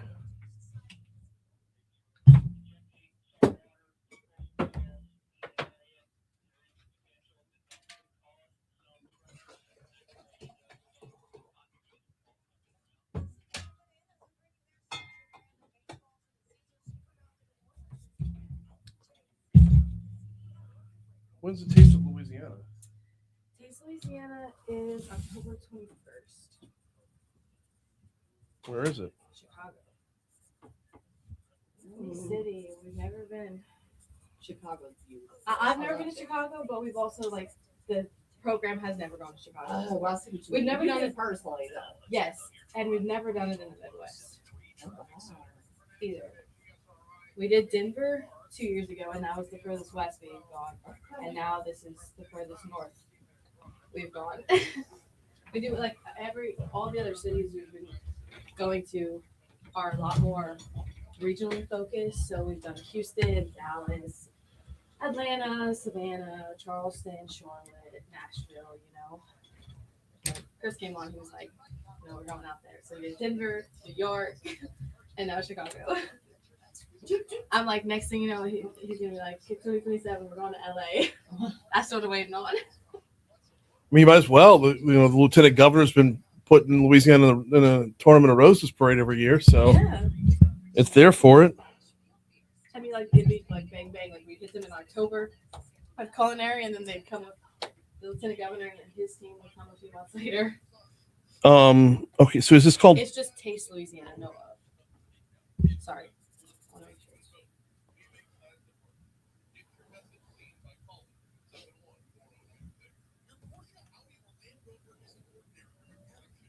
Is this in New Orleans? The women's. No, it's here in Baton Rouge, Southern Renaissance. Is there a website? Yes, it's on if you go to our website, and it's gonna be that first home banner. You just click it, and then it'll take you to the women in leadership. Oh.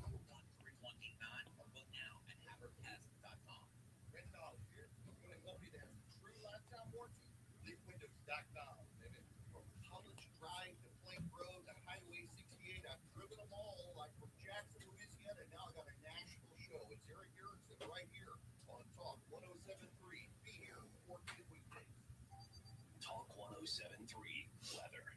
A chilly start to your Friday, but sunny skies are expected with highs in the lower 70s. Clear tonight, back in the upper 40s, and more sunshine Saturday with highs around 80. Saturday night, temperatures back to around 60. Clouds will move in through the day on Sunday. It'll be warm with highs mid-80s. The cold front will bring showers and thunderstorms Sunday night with chilly weather returning. Highs on Monday. Usually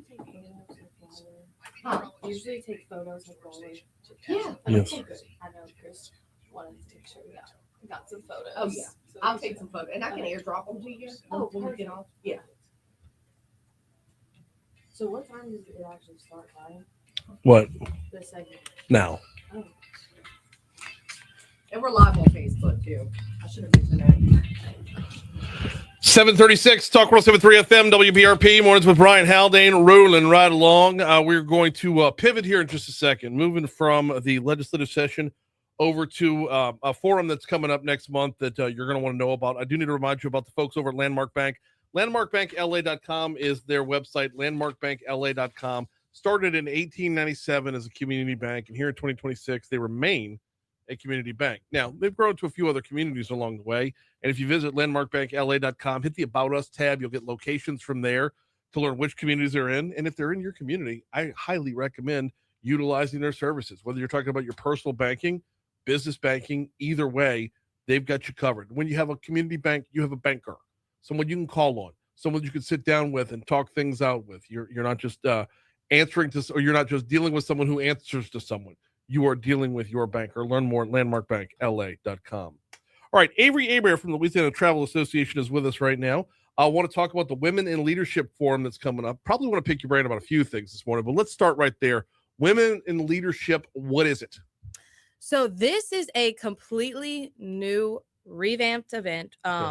We have never had an event of its kind like this at LTA. It used to just be our leadership forum, and way back in the day, it was our CEO/leadership forum. So it was very focused on, higher up executives and improving their leadership and personal development skills. And we saw that there was a need in the travel and tourism hospitality industry. It is a very women-dominated industry. And so we wanted to create an event that is very focused, very tailored on women. So we're, like you said, we're going to be in April. So we're a month out from the event. It's going to be right here in Baton Rouge at the Renaissance Hotel is where we're going to be staying at. It's a day and a half. So perfect amount of time for you to get away from work, but not too long. We don't want to take up, too much of everyone's time. So April 20th and 21st, I believe is what it is over at the Renaissance. Correct. And I'm looking at your list of speakers here. Now, while your focus with the Louisiana Travel Association is in that travel and hospitality world, it looks like your speakers come from a varied background. Yes, and I'm so glad you brought that up, Brian. That's definitely something that I want to hit home today, that while we as the Louisiana Travel Association with our wonderful partner and host, Visit Baton Rouge, is putting on the event, we encourage women from all backgrounds and industries to register and attend the event. It is not just for women in hospitality, travel, and tourism. We have Dr. Catherine O'Neill, just to talk about some of the speakers that we have lined up for the event. We have Dr. Catherine O'Neill with Franciscan Missionaries and Our Lady of the Lake. So if you're interested, and she's going to be talking about wellness. So if you're interested in education, healthcare, higher education, we have her. We also have Dr. Crombie, who's kind of spearheading this whole thing with Southeastern. We have the founder and owner of Golden Lily Boutique. So if you're interested in entrepreneurship and from a small business standpoint, that's what she's going to be talking about. And the burnout and fatigue that comes with owning and operating your business from the ground up, like what a daunting task that can be. We have Julie Emerson, the Governor Jeff Landry's newest. Ooh, you need to update the website. I know. So she's going to be coming and doing a fireside chat with us. We have a panel that's going to be going on talking about the importance of choosing great mentorships in your professional career throughout different generations and throughout those various stages of your career. That is going to be interesting because that role has changed greatly over the years with, mentor and apprentice and whatnot. It's grown in the right way. Probably not quick enough, but definitely has grown in the right way. All right. So for those who are interested, where do they need to go to sign up? So it's really, really simple. Just go type up in Google, any browser, Louisiana Travel Association. When that homepage pops up, there's going to be a banner that has our Women in Leadership Forum logo. All you're going to do is simply click that banner, and it's going to take you straight to our website where you can find out dates, information about the hotel, more information on our speakers, the agenda, and that's actually where you will go to register. On top of the forums and whatnot, this could be a great networking opportunity as well. Absolutely. That first evening, we're going to have a wonderful opening reception that Visit Baton Rouge will be hosting. We're also, something I wanted to talk about, we're going to have some really cool and unique activations at that reception, but also throughout the event the next day. So we're going to have a permanent jewelry bar. We have unapologetic healing coming to do some scent therapy with us. We're starting our morning off on Tuesday with light morning stretch and yoga session with Heather Kemp from Yoga Rouge. And then our lunch on that Tuesday, we're also going to have some of the ladies with House of Color to do a introduction into color analysis for us. Because, as women, we always have to be looking sharp. I'm so lost right now. Yes. So much going on, Brian. There's so much color going on. Analysis? Yes. So it's all about different shades of color and what goes best with your hair, your skin tone, what nail colors you should have, what lipstick color you should have on, depending on like the tone of your coloring. It's blue polo and khakis. Blue polo and khakis. See, and that's why we have to have a Women in Leadership Forum, because men don't understand these kind of things. I'm looking at the rundown here. There's a lot of really good stuff going on with it. And it looks like some of the speakers are speaking on multiple different topics. Yes. So you get Emily Dixon from LSU. Yes, she's going to be moderating some of our fireside chats and panels. We're super excited about that. Very good stuff. So once again, if you wanted to register, start off at the LTA's website. Yes, that is correct. And then the link through is, or the click through is right there to get you in. April 20th and 21st over at the Renaissance. I'm looking at all the different the full agenda rundown here. You're packing a lot into this. And we're just adding on. Mm-hmm. We're just more and more. So stay tuned. Very, very good stuff. And started off over at the Louisiana Travel Association to get the click through right there. We have it does look like a very, very like I said, jam-packed 2 days. All right, we've got Avery Hebert with us from the Louisiana Travel Association. While I've got you here, can we get a little bit of the latest on what y'all have got going on as well? Because, first of all, thank you for the reception the other night. Fantastic time as always. Thank you so much. That is on the legislative calendar. That is one of the receptions that you've got to be at. Wayne Toops is always a good Tuesday, right? Yes, we love having Wayne and the Coteau Grove Band come and play for us, and that's definitely one of my favorite events of the year. We were so happy to have you, and thank you to all the legislators and our wonderful partners who turned out for such a fantastic event, as always. Yeah. Had Raging Cajun on hand, serving gumbo. Jambalaya Girl. Jambalaya Girl. You can't beat it, man. You can't beat it. Absolutely. And the view of the Capitol from where that's at. Absolutely. Yeah, it's like you're looking at Wayne Toops, the Louisiana Capitol, and a sunset, all in the same shot. It's like it's built for Instagram. Yeah. It's hard to beat. Hard to beat, Ron. All right. So that's how we kick off the legislative session. Now, what are y'all working on right now? What's coming up? So besides our Women and Leadership Forum from an event standpoint, speaking legislatively, we had Longview. Our Tourism Day at the Capitol is coming up May 20th. So that's where we'll be at the Rotunda all day. Our partners from all across the state will be there just to get some, face-on-face interaction with their legislators. Make sure we hit that that point home that tourism is here and how vital tourism and the travel industry is to the state of Louisiana. Yeah. Now, just get kind of a look at that. Like when you walk into the lobby, the rotunda of the Capitol, when you walk in, it's going to be like the Shreveport CVB or visit the North Shore, or like Absolutely. Everyone's got a table from every corner of the state. So I would recommend that even if you're not a legislator, it's a great time just to go over there and see what everybody's got going on. Because, I mean, front door's open. You walk right on in. Absolutely. And they're going to have their tables are going to be decked out with information on things that are going on in all of their communities. And that's their job. And that's why they're here. And that's what they want to do. They want to talk about the good things that are going on in their community, promoting them, getting people, regardless of if you're wherever you're from, to come to their communities, come to their events. Yeah, very cool. And so that kind of walks us up to, are you bringing me to Summit again this year? If you will come, we will absolutely yes. have you. We love having you do your morning show at Summit. Morning show and midday show. I Yes. do 2 shows in the same day. And it is one of my favorite things to do because you talk about every corner of the state has something to offer. Every nook and cranny in the state has something to offer.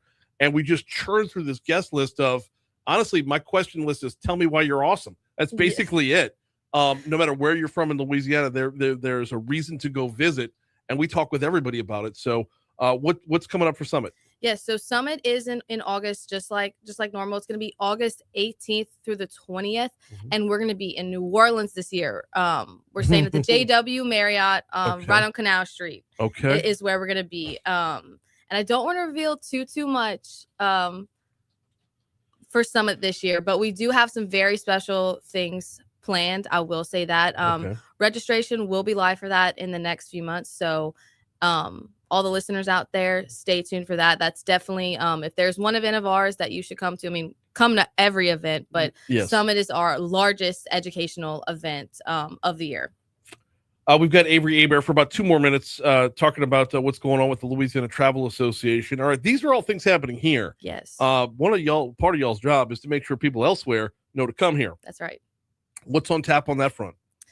So our last big event of the year is going to be our Taste Louisiana event, and this, like Brian said, this event is not in Louisiana. If you'd like to come with us, please come tag along. We will never deny you.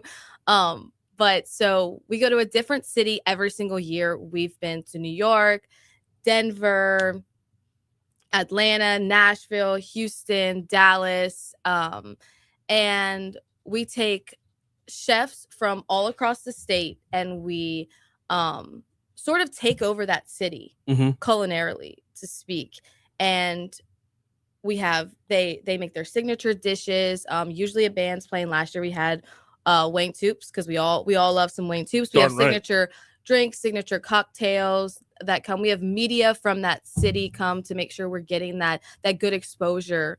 And this year, I am so happy to announce that we're going to be in Chicago for Taste Louisiana this year. So the Windy City, we've never done Taste Louisiana in the Midwest before. So I'm really, really excited about that. And so far, based off of the partners we've had that are coming in and saying they would like to participate, I think this is going to be a record year for sure. When you say take over the city culinarily, is that like there's gonna be different locations around the city, or is it centralized? Centralized. Okay. We used to partner with different restaurants in that city, but now we just have one big centralized event. So it's going to be at City Hall Events in Chicago, which is this beautiful event space.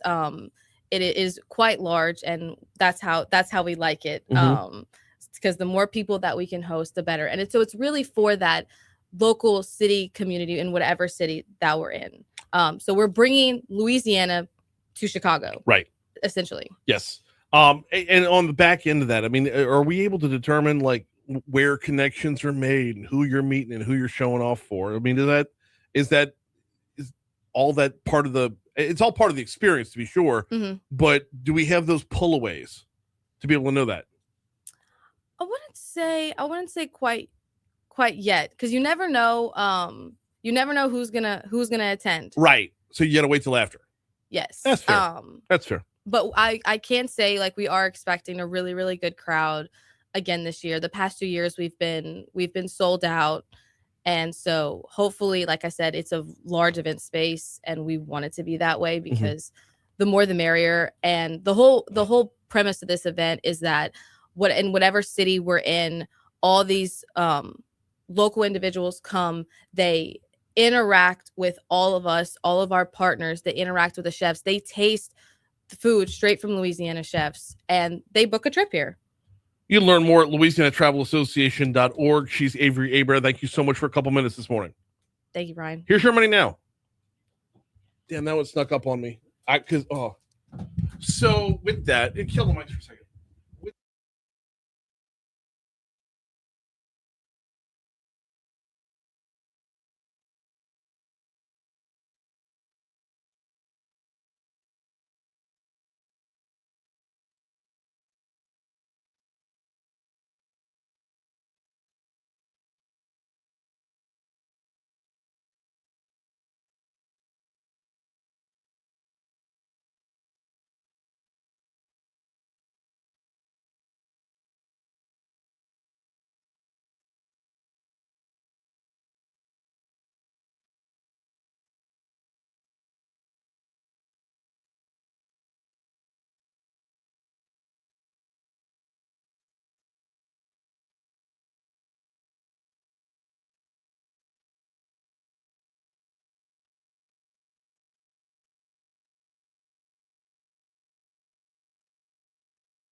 7:55, Talk 107.3 FM, WBRP. Mornings with Brian Haldane, rolling right along. Thanks again to Avery Hebert from the Louisiana Travel Association, really covering, had her covering a lot more than what she came in here for. We came in to talk about the Women in Leadership Forum and ended up covering literally everything LTA's got going on this year. So good stuff from Avery right there. We got a busy hour next hour. We are slated to talk with the Salvation Army to kick off next hour. We got NeuroJust next hour, and the folks from Southern Palate are coming by for Foodie Friday, which means right now we need to get to this day in history.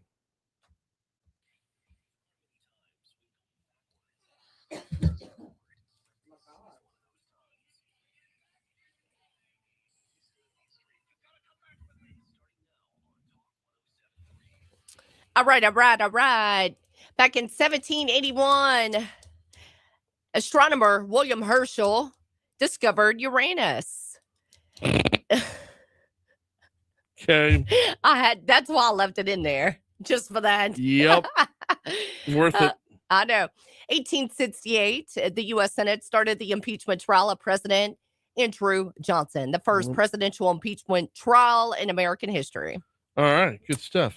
All right. So I had to throw this in there. It's so cool. And if you are a huge classic rock fan, in 1965, Eric Clapton, he leaves the Yardbirds because he wanted to stick to pure blues. Here's the thing. The Yardbirds replaced him with Jeff Beck.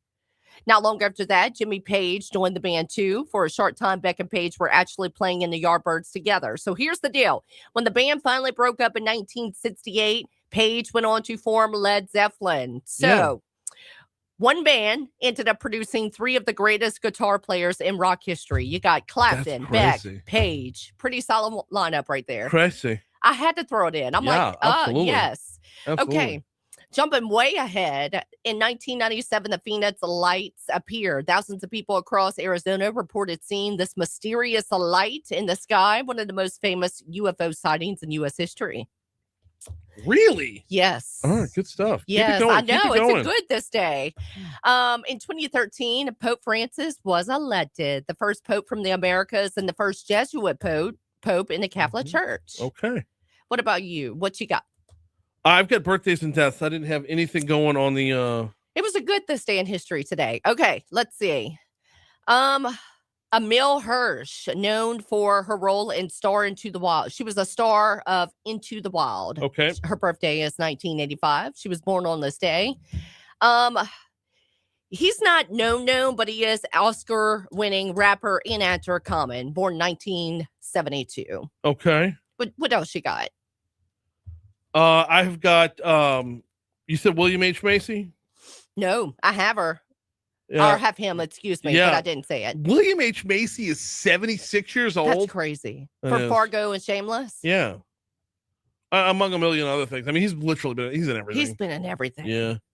I have Jack Harlow on my list, but not a lot of people know who that is. Well, I know who that is. I know, because you DJ, so of course you would know. I'm not that out of touch. Susan B. Anthony, it's her birthday. See, I have her in deaths. Susan B. Anthony, she died today. So her birthday is February 15th. I blew that one. The Uncle Sam cartoon first appeared today, so it's technically Uncle Sam's birthday. 1852 was when you first saw Uncle Sam. L. Ron Hubbard, it's his birthday.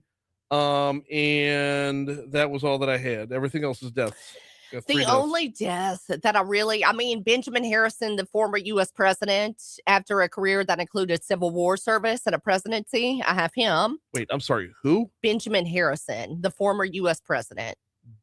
No, hang on. No. I'm looking at something else. Hang on. I'm going to go with William Hurt. He's known from Kiss of a Spider-Woman, Broadcast News. He was Oscar winning in both of those roles. Benjamin Harrison was the 23rd? Let me look. He died today? Yeah. Why did I think? Okay, you're right. I'm way off. That's why when you were looking at me, I'm like, maybe I'm looking at the wrong day. No. You're not. I don't know why I thought. Oh, we're out of time. Oh, crud. All right. Well, also Marvin Hagler and Fredo died today. Oh. Why did I think he was like on a holiday? I thought I had the wrong date pulled up at first.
You're in the red chair. Hello, good morning.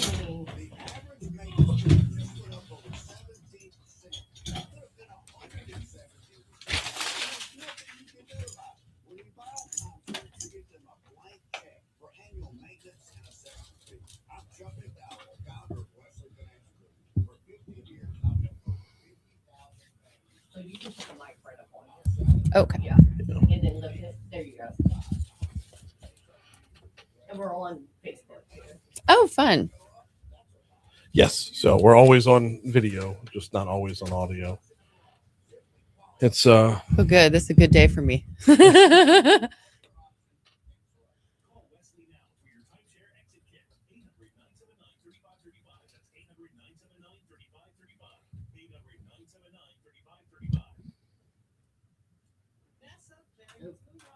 We are on track for launch as early as April 1st. And we are working toward that date. Acting Associate Administrator Lori Blaze says NASA is going to roll out the 322-foot tall rocket from its hangar and to the launch pad next week at Florida's Kennedy Space Center if all goes as planned. While I am comfortable and the agency is comfortable with targeting April 1st as our first opportunity, just keep in mind we still have work to go. A security checkpoint at the airport in Philadelphia has been temporarily. you said Field of Hope? Shield of Shield of Hope. That makes a lot more sense.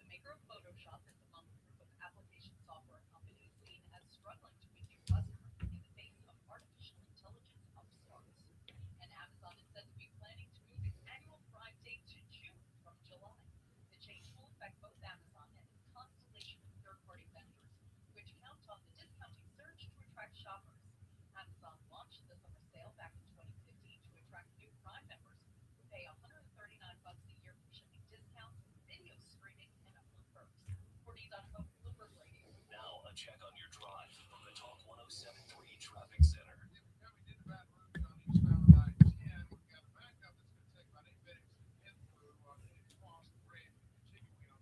Oh, and what's your title? I'm the development director. Oh.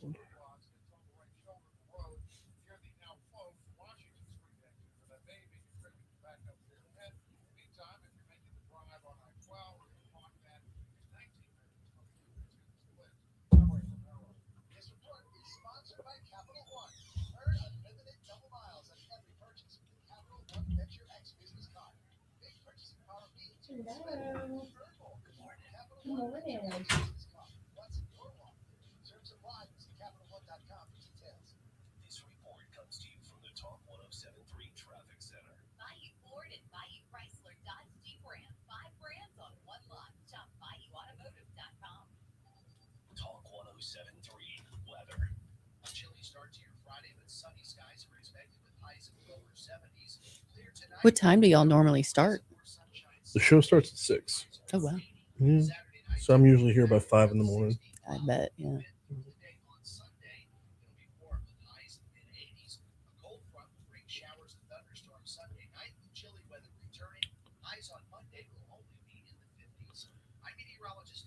I mean, is it stupid or what? A high on Monday's gonna be in the 50s. Is that bait one? Yeah. Yeah, that was bait one.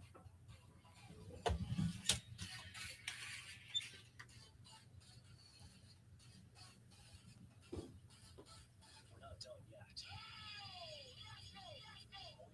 More newsmakers and word business. Hour 3 of mornings with Brian Haldane. It's rocking the Ford Focus hatchback with a lot of energy. I really love that. Starts now.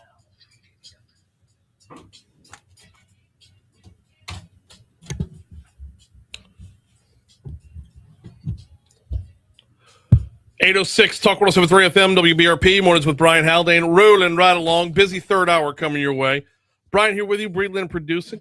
Starting off your third hour, starting off your 8 o'clock hour at 43 degrees in downtown Baton Rouge as we broadcast live from the 180 Pros studio. 180 Pros, not your IT provider. They're your IT partner.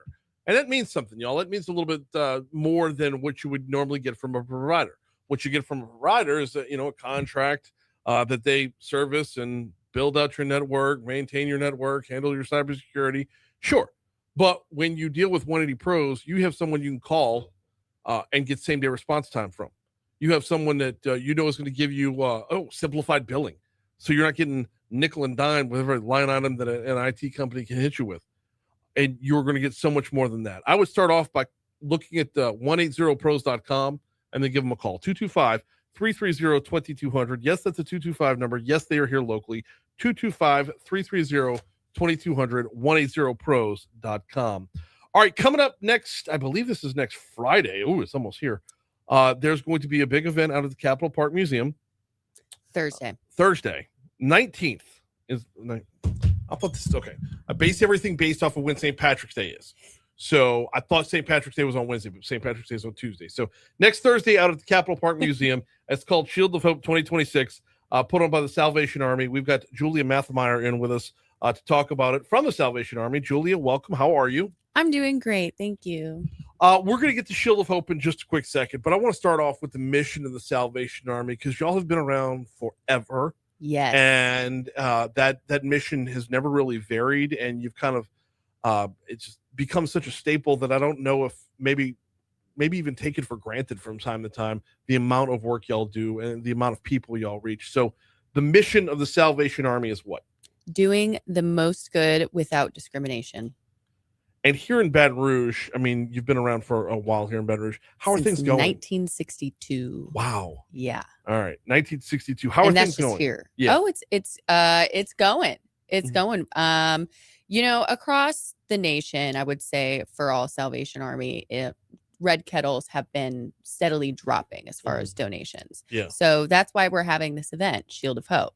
And I feel like what Salvation Army does and what's really cool is that each service center is completely different to the next door neighbors. So we're different from Lafayette. We're different from New Orleans because we're trying to fit the need within the Baton Rouge area. And we serve the 9 different greater Baton Rouge parishes here. The you serve the 9 different greater Baton Rouge parishes, but you're headquartered right there off of Airline. Yes. How do you manage that? Like, how does it spread back out across 9 parishes? We have partners that where specifically if there is a need, for instance, with our men's rehabilitation program, we get judges that refer these men who need help and can seek help beyond incarceration. They come to us afterwards to get better, to beat addiction, whether that's drug or alcohol, and they go through the whole process. And about how many can you serve in that regard? Right now, we have about 20 guys. I think we can serve around 50. But wow, we have a lot of beds. Yeah. We have a lot of beds. We got Julia Mathemeyer in with us. She's with the Salvation Army here in Baton Rouge. So you got a lot of beds, but you also offer a number of other services as well. Yes. We also have our Pathway of Hope program, which helps families break generational cycles of trauma, poverty, and crisis.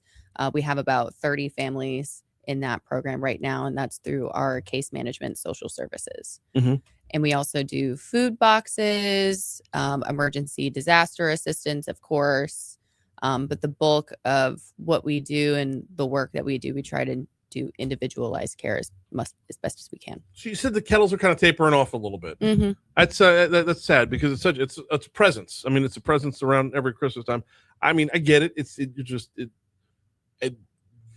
Having to change the game is what everybody has to do, right? Come up with something new. So Shield of Hope is where we're going to be going with this here. Tell me all about it. It's going to be really fun. We're going to have a private concert from Chase Tyler Band at the Capitol Park Museum. Starts at 6. There will be food. There will be free beverages. That comes with the purchase of a ticket, which right now is $99 on our website, www.shieldofhopebr.org. shieldofhopebr.org gets you right to the Shield of Hope for 2026. So food, drink, and the concert, the live performance by the Chase Tyler Band. We'll put you all together with Chase Tyler. We had a connection. One of my colleagues, she was friends with the family, I believe. And then it was just a nice connection. Well, he always willing to step up. Yes. That's why I'm asking that one, because he does a fantastic job on that front. Now, food, drink, silent auction as well. Tell me about it. Yes, we have a silent auction. It is jam-packed. We started it last year. This year, I would say it's even bigger. We have a number of trips that people can purchase. Glamping at the Great Lakes, little couples getaway to Nashville, lots of stuff. I just got a package from Dr. Z Dermatology. So ladies, you know what that is. Little medium peel up for grabs as well.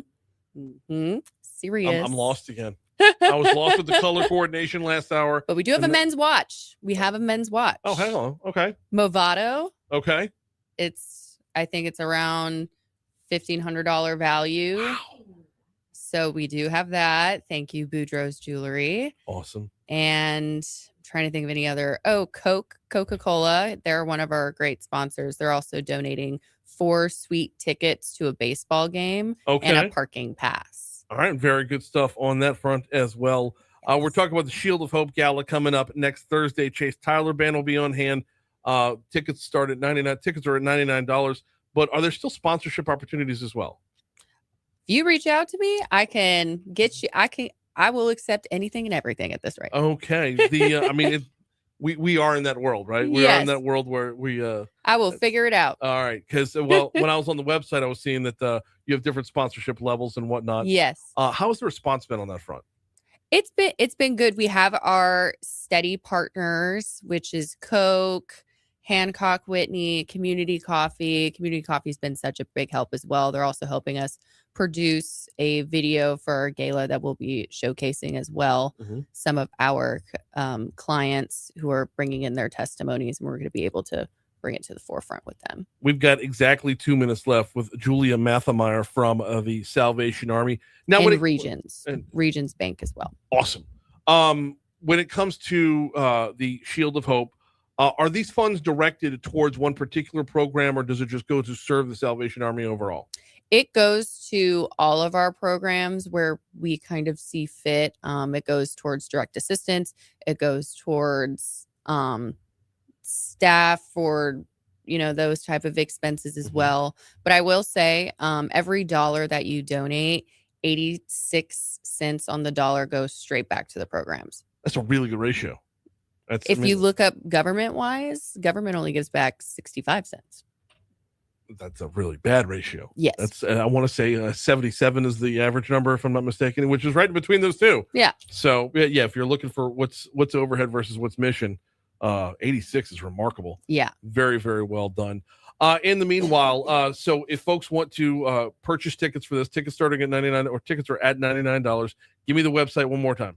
www.shieldofhopebr.org. Shieldofhopebr.org. We will include that link when we post this on demand after the fact. But while we got just a minute left here, Julia, give us the when you go around talking about, as development director for the Salvation Army, when you go talk about the Salvation Army, what's the most frequent question or misunderstanding that you get that you wish you could clear up?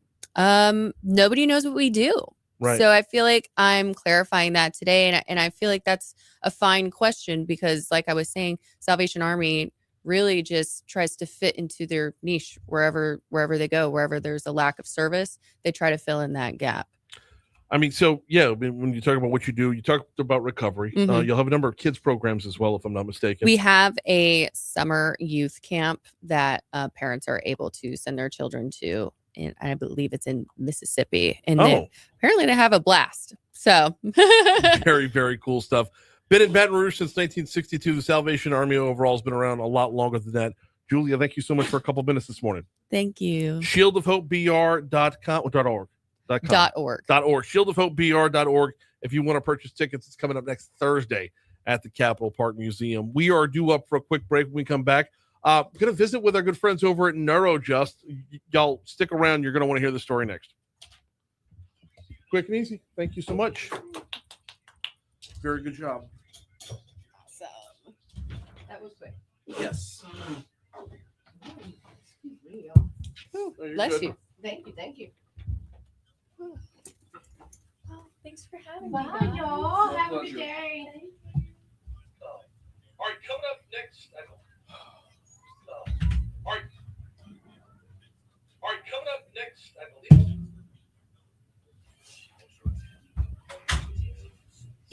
Should we come in, bro? Yeah, come on in, Hey, Carter. Good morning, y'all. Good morning. Hi, Carter. Brittany, nice to meet you. Hey, what's up, man? Good to see you. You too. This is Mark Norman. Mark, good morning, Brittany. Brian. No, Brian. They'll come on in. You're both gonna be here and here, and I move over to this one. Mark is our second favorite patient ever. Okay. Because we're our first one. Yeah. He was the first one? No. I told Mark, I was like, you got to talk right into it. Last time, I didn't get that. I was like talking about right here. Yeah, You got to get like right up. Well, on it also kind of depends on the person. I mean, Yeah. Some people just really like project really well. Like intimate making. He can be on the other Yeah. side of the room. No, he's got a good voice. That's funny. Yeah, like right here, Mark.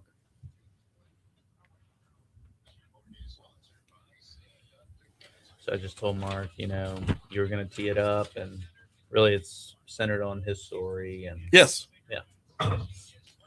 And the last name is Norman. Right. N-O-R-M-A-N-D. And just a reminder, I'm Carter, not Dr. Carter. Last time I saw on YouTube, Dr. Carter, I was like, no. Wait, that was me? Yeah. I was like, people are going to think I'm like trying to be a fraud. People know me in this I town. don't think I've got you in here yet. No. It wasn't you. No, it was wasn't JP. you. It was JP. Yeah. Yes, not me. But clinic director. Anyway. 819 Talk 107.3 FM WBRP. Mornings with Brian Haldane, rolling right along. We got Foodie Friday coming your way in exactly 15 minutes from right now. Southern Palate coming by. And I'm like looking forward to that greatly. In the meanwhile, though, it is time to get caught up with one of our favorite partners, and that would be NeuroJust. Carter LeBlanc's in the house this morning. How are you? Doing great. How about you, Brian? Doing very well as well. I'm really enjoying getting to know some of the stories behind NeuroJust. I mean, I've got one, with a relatively close connection to me. That would be my mom. Yeah. Has been through the treatments and sleeps better, a lot less brain fog these days. It's just it to be able to see the results in her has been phenomenal. But you brought Mark Norman here with you. Mark, welcome to Talk 107.3. How are you, man? Thank you. Glad to have me. Glad to have you in here this morning. You know what? We're just going to open in this. Take it away. Tell us your story of how you came to need NeuroJust, and then how you went about finding them, and then walking through the path with them. Yeah, I started about 15 years ago. Driving anxiety. I drive every day for work. I'm in medical sales up and down the interstates, and it progressively got worse. And I started doing some research on it, and they had an office in New Orleans, and then you had to drive there every day, and it just wasn't feasible. And one day I seen a commercial on TV, and I saw it, and I was in there within 24 hours setting up for a consultation and wanted to get moving on because I was already familiar with TMS. Mm-hmm. So they got me in, and it's been a pleasure. And well, let's start with driving anxiety. How does that manifest itself? What does that look like, and what does it do to you? Man, it feels like you lose control, and you feel like a sense of passing out. It started with Mississippi River Bridge and elevated highways. Mm-hmm. And I would just start taking the ones that would really give me problems. I would just start taking a long route, sometimes adding, 30, 45 minutes to my route. Wow. I mean, and so is there one bridge in particular, or is it all of them? No, it was at the time it started to manifest to all of them, but Causeway, mm-hmm. naturally, and then the span from Lafayette to Baton Rouge. Chafalaya is a big one. Yeah. And I picked up a book one time in the library, and I forget who the author was, but he said one time he was driving from Lafayette to Baton Rouge, and he just saw that bridge from a distance, and he just had this feeling. I said, man, I know the exact feeling. So I reached out to him and I said, hey, you're going to get through it, That's incredible. And so you see the commercial for NeuroJust and instantly make the connection? Right, correct. There was no like transition, like they had to wear you down. There's no. Awesome stuff. So you make the phone call. Now walk the listeners through the process here from the time you make the phone call to actually going through the therapy. Very, very easy. I went there in person, signed up for a consultation. They took me in within 3 or 4 days. Real welcoming. They almost like family to me, bring them gifts and snacks and whatnot. And so that part was really, really nice. Basically they take me in for a fitting. I had the consultation first, which lasts about 30 minutes, go through the particulars. Then you go in for a fitting, which is nothing but a knit hat that they put you on. That takes 5 or 10 minutes. And then different insurances have different lengths of treatment. Mine was 36 treatments at 11 minutes a piece. Okay. And they want you to do 2 or 3 a week. And I knocked mine out. Some weeks I would do 5. So I knocked mine out fairly quickly because I wanted to see the quickest results. 36 treatments at 11 minutes a piece. I'm pause with you for just a second, Mark, to go back to Carter real quick.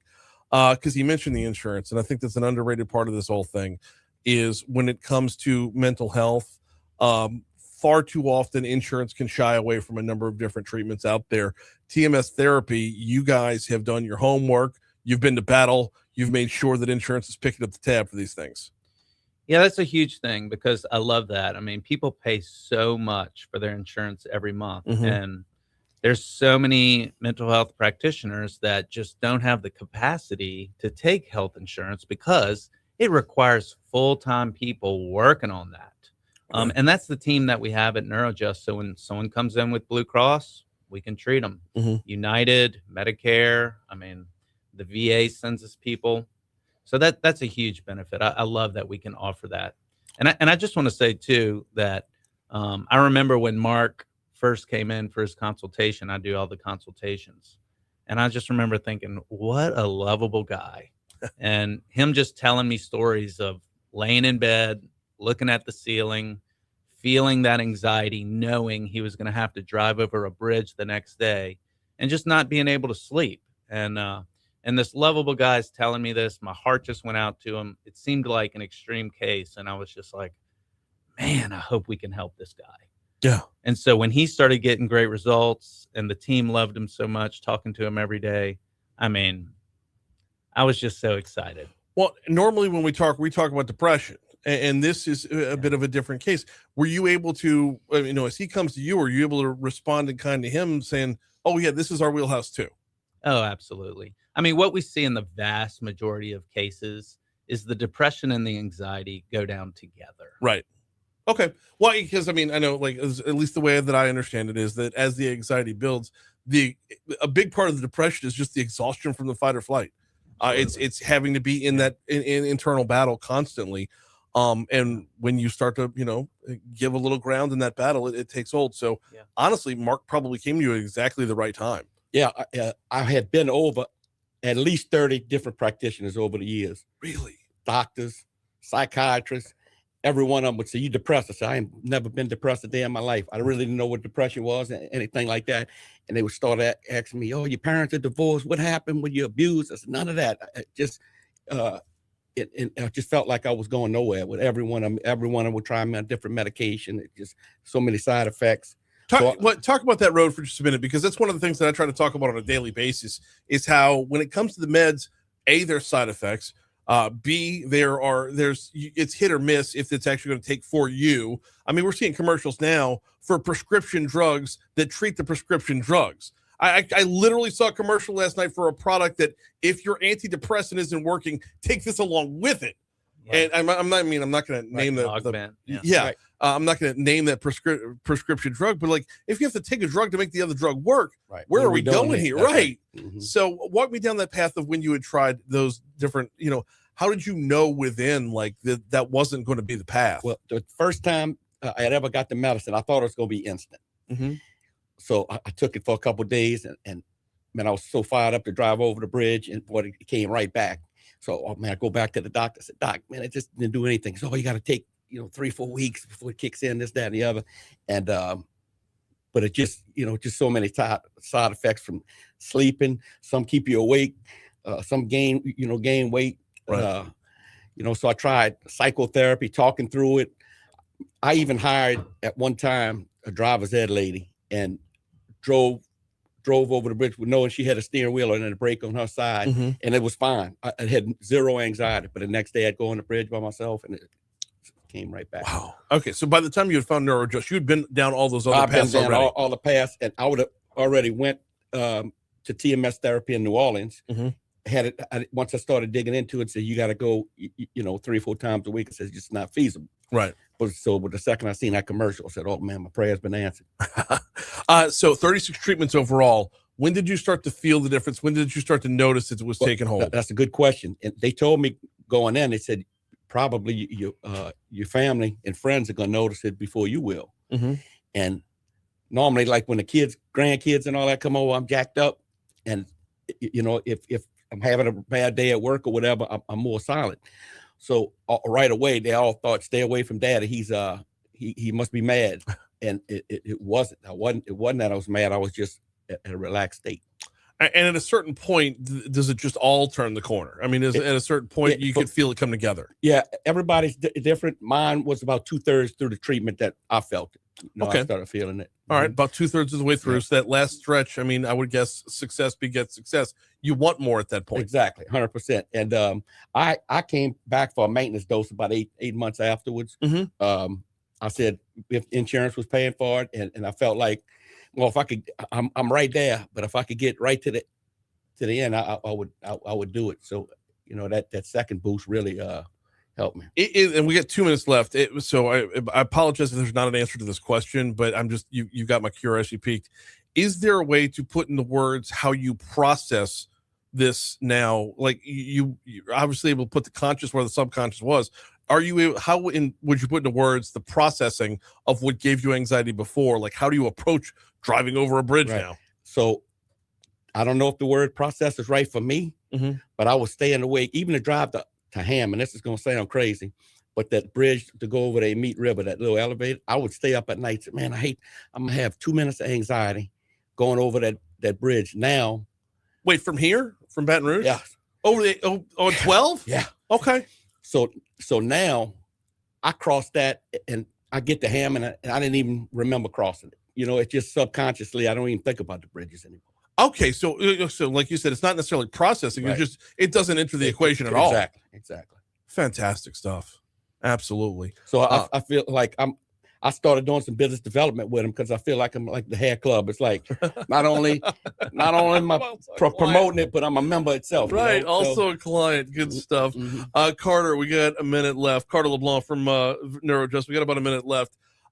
Your overall message to the folks out there. I mean, this is just one other great example. Yeah, look, in the mental health world, there's so many great therapists out there. Talk therapy works for so many people. We love talk therapy if you're with the right person. Medicine works for a lot of people, okay? But if somebody has tried therapy, if they've tried medicine, either the medicine's not working or they can't deal with the side effects, that's considered treatment-resistant depression, anxiety. Yep. And that is our whole patient population. Those are the people that really thrive at NeuroJust, and we want to help. The last time Jordan was by, he mentioned the term physical therapy for the brain. Yeah. That just clicked with me. Yeah. Like if I've got back pain and I take some ibuprofen for my back pain, well, I've taken a pill and the back pain goes away for a little while, but I'm treating the symptom, not the cause. Right. The physical therapy can actually get some actual work done. That's right. And that translation, that hits for me. So, great to see your story turning out, Mark. Awesome stuff. Carter, always appreciate you coming by.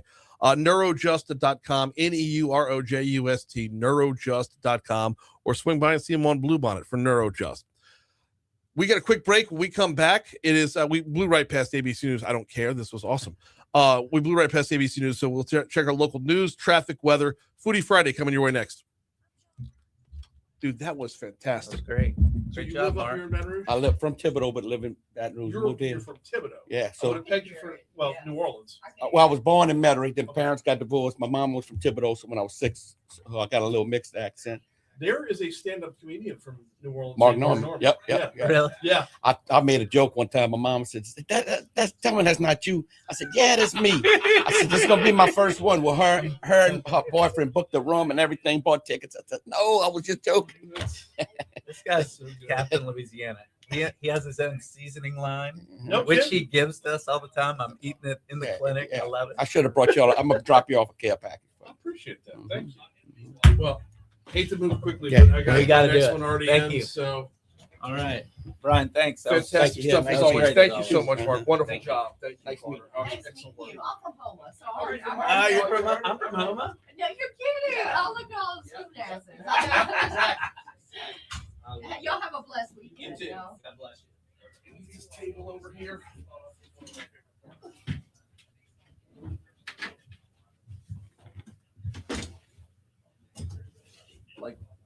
Like putting on a knit cap.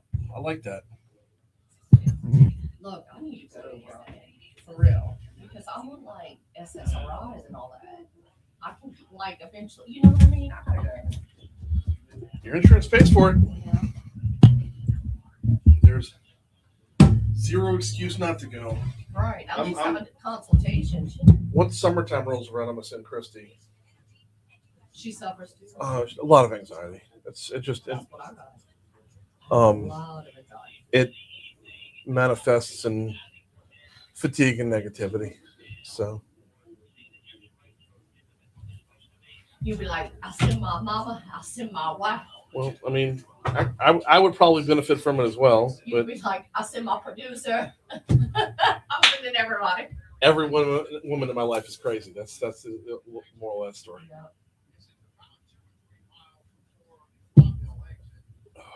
Scott said something the other day. He's like, yeah, she's crazy. I'm like, Scott. And he goes, well, you are. I was like, yeah, that's true. Hello. Hey. Come on in. Hi, this is Brian Haldane and his producer Brittany. Hey. Hey, Brian. Mark Boudreaux. Mark, good to meet you. Good to meet you. Okay, so we got two of y'all. So y'all over here, and we have three of us. Someone's got to share them because we only got the three mics. So Okay.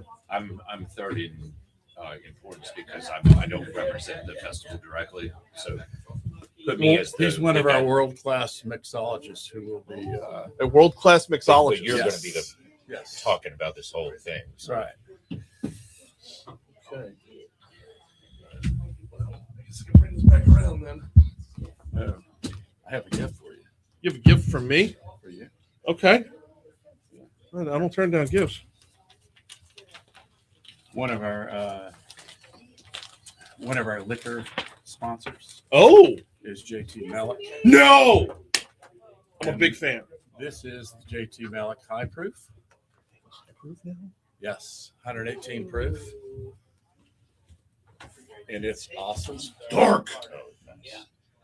Nice. I love their story.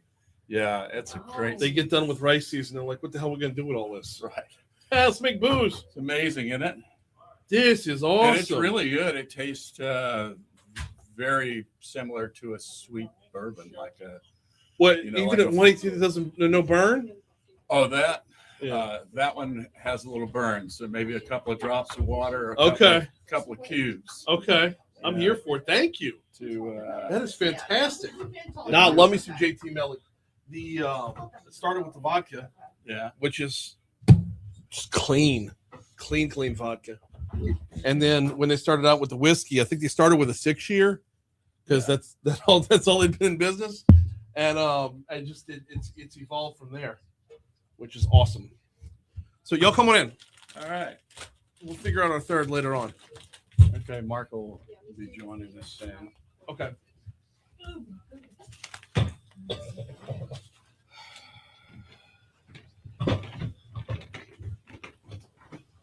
Sir.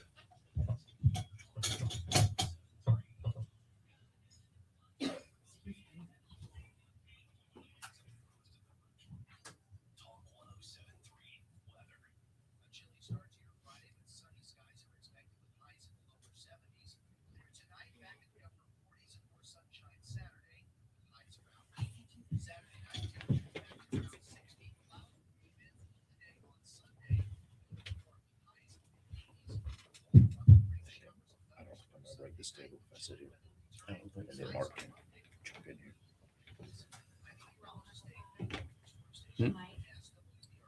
Which one you want? Alan? Do what? Well, I mean, I'm Alan go- said he I'm was gonna going to lean in bow if- out a if- little bit, but They're, well, they're really the primary as far until as speaking, I think. the other guy's name's Mark too, right? Mark, yeah. So until he gets here, let's get in. Let's get you in as much as possible before he gets here. So we don't really have demo. The drink will sort of like come together in the next few days. However, if it's relevant, I brought a couple of ingredients that I'm working with. Okay.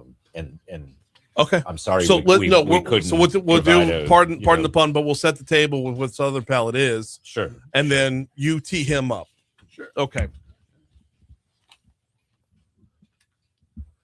837 Talk 107.3 FM WBRP mornings with Brian Haldane rolling right along. We're gonna get you to Foodie Friday in a quick second. I do need to remind you about One Bath and Closets, onebathandclosets.com.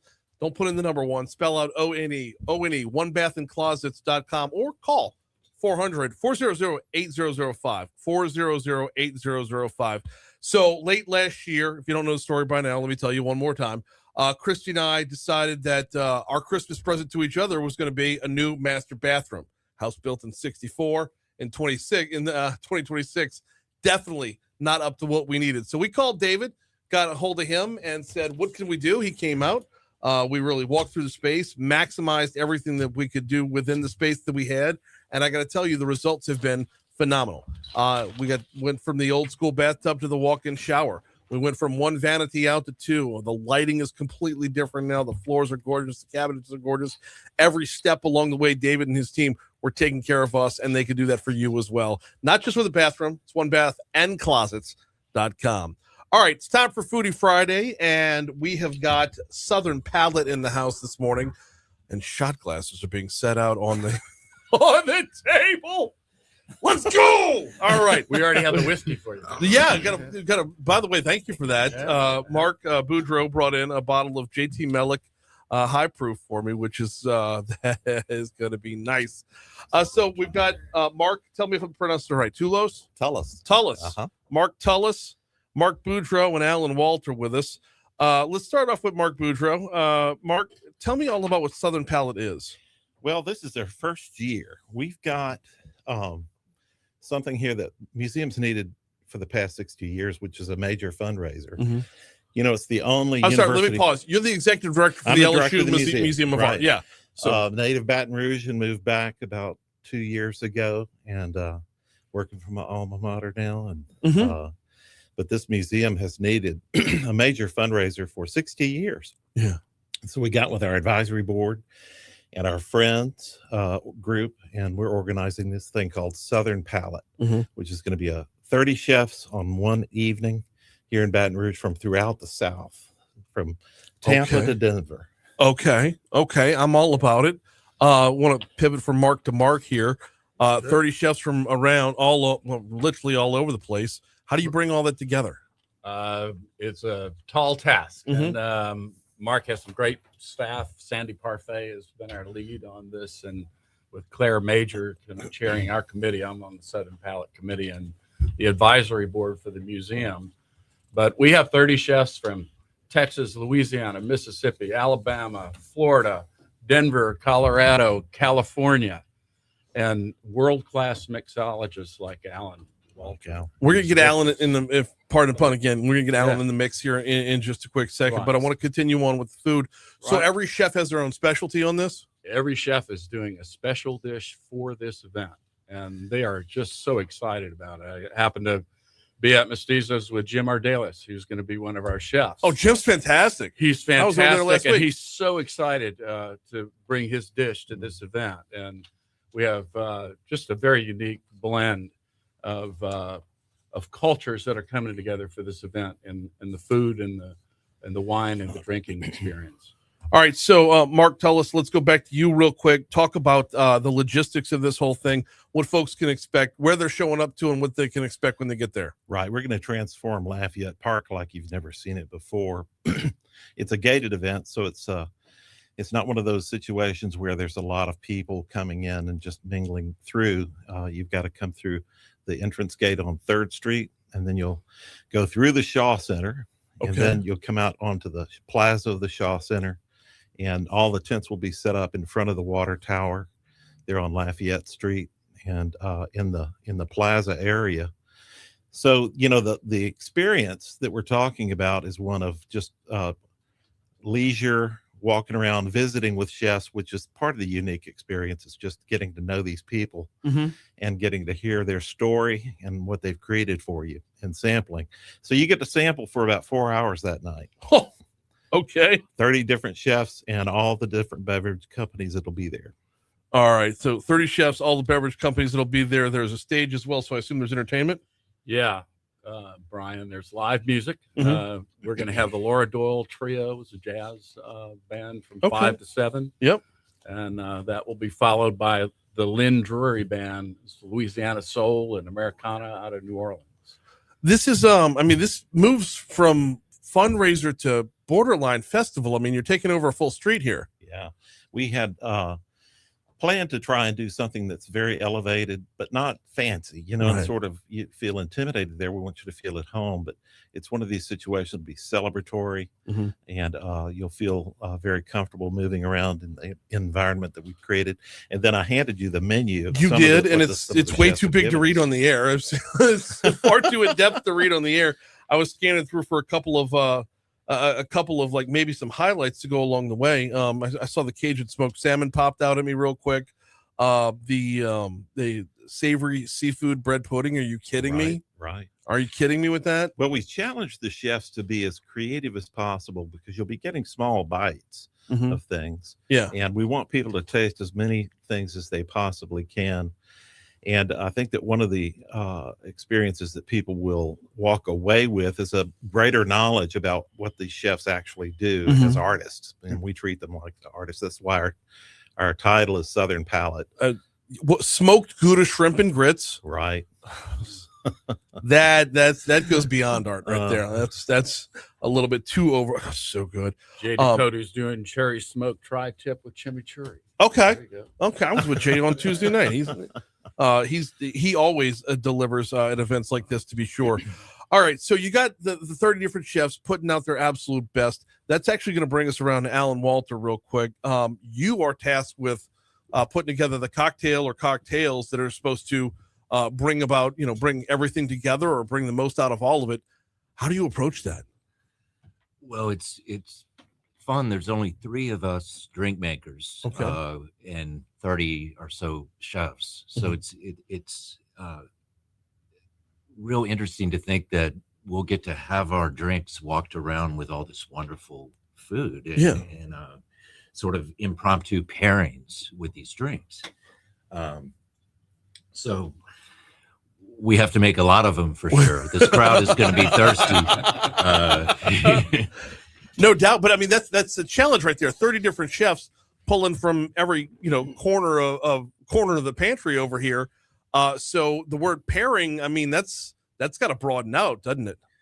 It does, and for one thing, I want a drink that's not a bully. I want a drink that's going to sidle up to these dishes and dialogue with them in some way, and not numb your tongue or take over. Interesting side part of that. I wouldn't even have thought of that. You don't want the drink to dull the rest of the senses because you're eating some of the best stuff around there. So how do you walk that path, man? I know you don't have the cocktail figured out. You don't have everything figured out just yet. We're still till what, next Saturday? I have it figured out. There's just a lot of manufacturing Oh. going on between now and then. All right. So then kind of give an me all-night laboratory. Give me some peeks behind the curtain as to what folks can expect from behind the bar.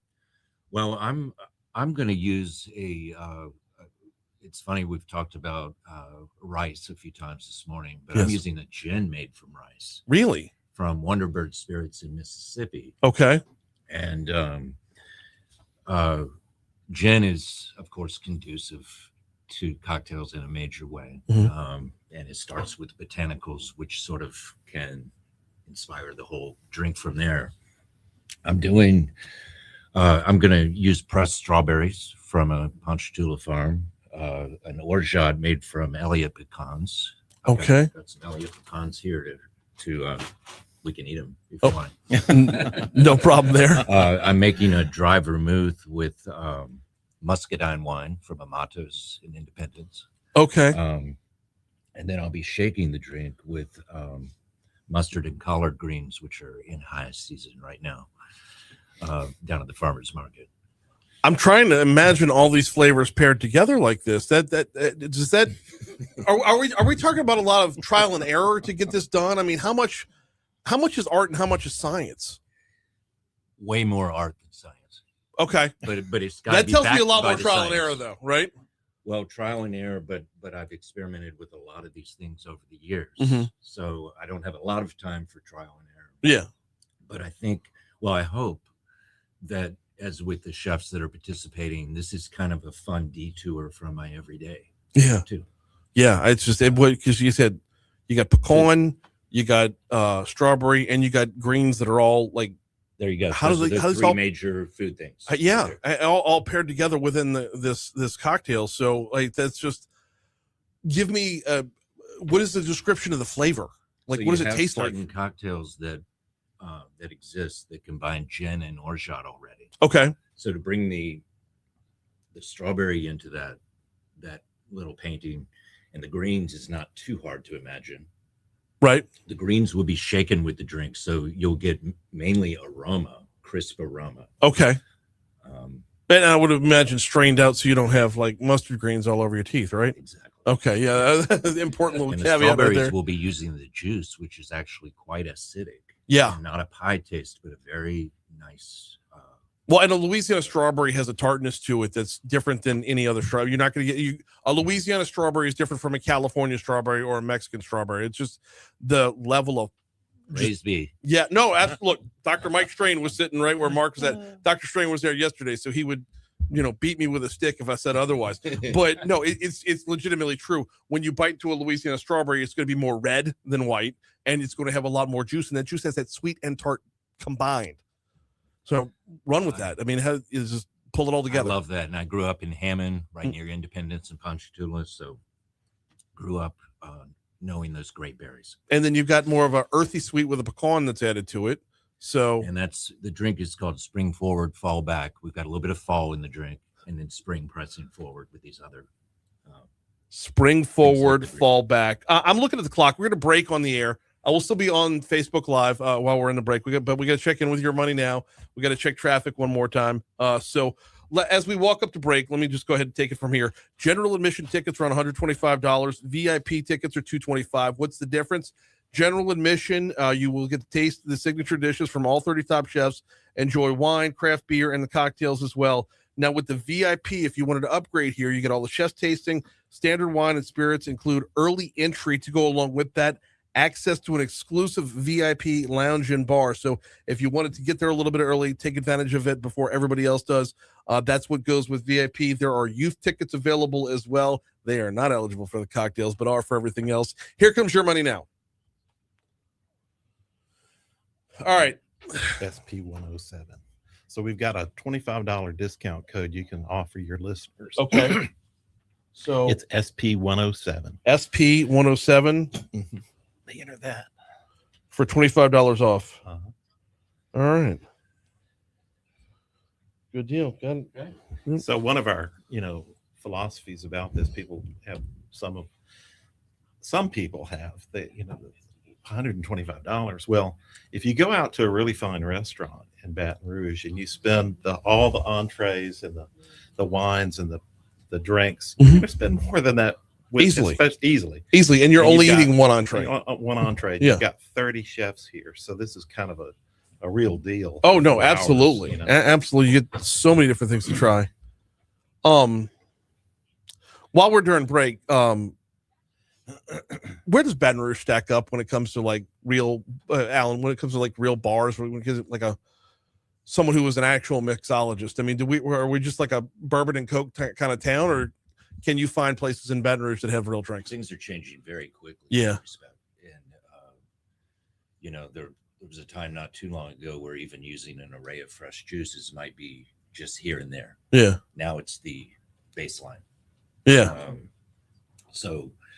And not that they serve mixed drinks, they serve wine, but Lafayette's Wild Child just got James Beard nominated for best bar. And you were a That's in New finalist. Orleans. You were a finalist for James Beard. Now, personally, that was a year ago. Yes. Okay. Yeah. I forgot to mention that. was I just- apologize. That was not for my place or anything, but just personally. Where is your home base?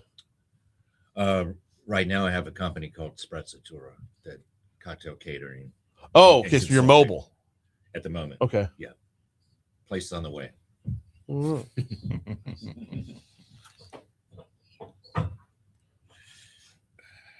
Yeah, I'm a simple palate kind of guy, but there's a place.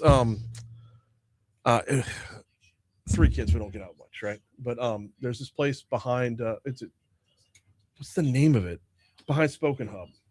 He ran it. That was you? That was him. At I got to start that place and Okay. worked that for 3 years. It was And, freaking phenomenal. Christian and I went there like 3 or 4 times. That We don't. beautiful book, all those drinks. Yes, Salad. that was Yeah. you. Well, it was just really cool that company sort of said, Alan, just do your thing back here. We've got this extra space, and we're really attending to the restaurant up front. Yeah. It was great. We It was brought really people great. there all the time because it was so unique. His drinks are just so unique to anything. I thought you looked familiar. I thought I wasn't 100% sure, but yeah. So we've met before. Yes, we Just have. because it's a tiny room. It is. Some of the places There's sat, like, yeah. 7 or 8 The vibe was. I described it to a friend of mine as it looks like a scene from a Tarantino film where a murder's about to happen. In a good way. Yeah. So I like that a lot. Well, you could do cocktails in Merle Haggard at the same time. yes, You know, yes. lots of, Oh, and who was? Yeah, it wasn't. It was, lots of Southern jukebox music. yeah, and I country, mean, right? it's such like I know unique means one of a kind. So to say something so unique is redundant, but it was exactly that. So awesome stuff. So when we come back, we're going to talk about like actually where they need to go to purchase tickets. Maybe do a minute on what the museum's up to as well. Sure. Okay. And then we'll wrap up with Mark talking about just the recap. And well, I have to ask though, why do we have shot glasses in front of us? Well, I brought these because the proceeds from this event support our mission. Okay. So we're the largest art collection outside of New Orleans in the state. Really? Yeah. And so our obligation to our art collection, which is pretty vast and encyclopedic from ancient Chinese jade to contemporary painting, is to keep those things in perpetuity. So the shot glasses we made for a museum conference that we recently held that says perpetuity is expensive. So running a museum and all the education programs and things that we do is expensive. Yeah. And LSU can't bear it all. They pay about half of our budget. We have to raise the rest. So this is really going to help us advance. Very cool. Yeah. Very cool.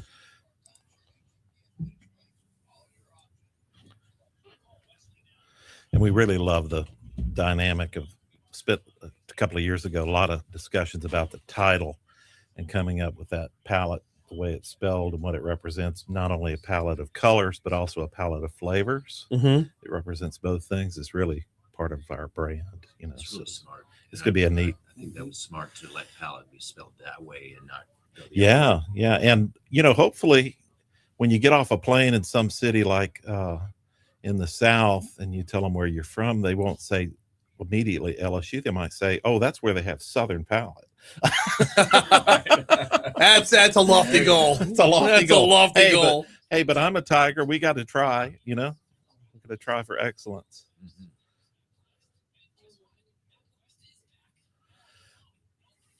Well, the point about Wild Child wines is it's not all about New Orleans anymore.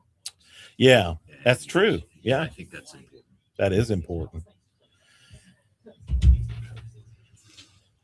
So one of the editorial things that we're going to kind of keep in our house as we go forward in years to come is like the chef has to have some roots or connections to the South. We're just not going to pull chefs in. Yeah. Yeah. Which as it grows, that will be difficult. Stay. Yeah. 856 Talk 107.3 FM, WBRP, mornings with Brian Haldane, rolling right along. Foodie Friday, rolling right along. We got the folks from Southern Palette in with us. This is coming up next Saturday, the 21st. General admission tickets are $125. VIP is $225. I was just told that if you put in the special code 107, SP 107, you'll get $25 off. So let them know you're hearing about it on Talk 107.3 FM, SP 107, with just the food from 30 different top-notch chefs from all over the country. And of course, the cocktails coming from Alan, who described those in our last segment. We got about 4 minutes before we got to get out of here. So Mark Telos, I wanted to give you just kind of an open forum to talk about what's new with the museum. What's the museum all about? For those that aren't familiar with it, tell us about the Museum of Art. Yeah, if you're not familiar with our galleries, which are on the 5th floor of the Shaw Center, we present changing exhibitions. Right now we have a Chagall exhibition, which people are really enjoying.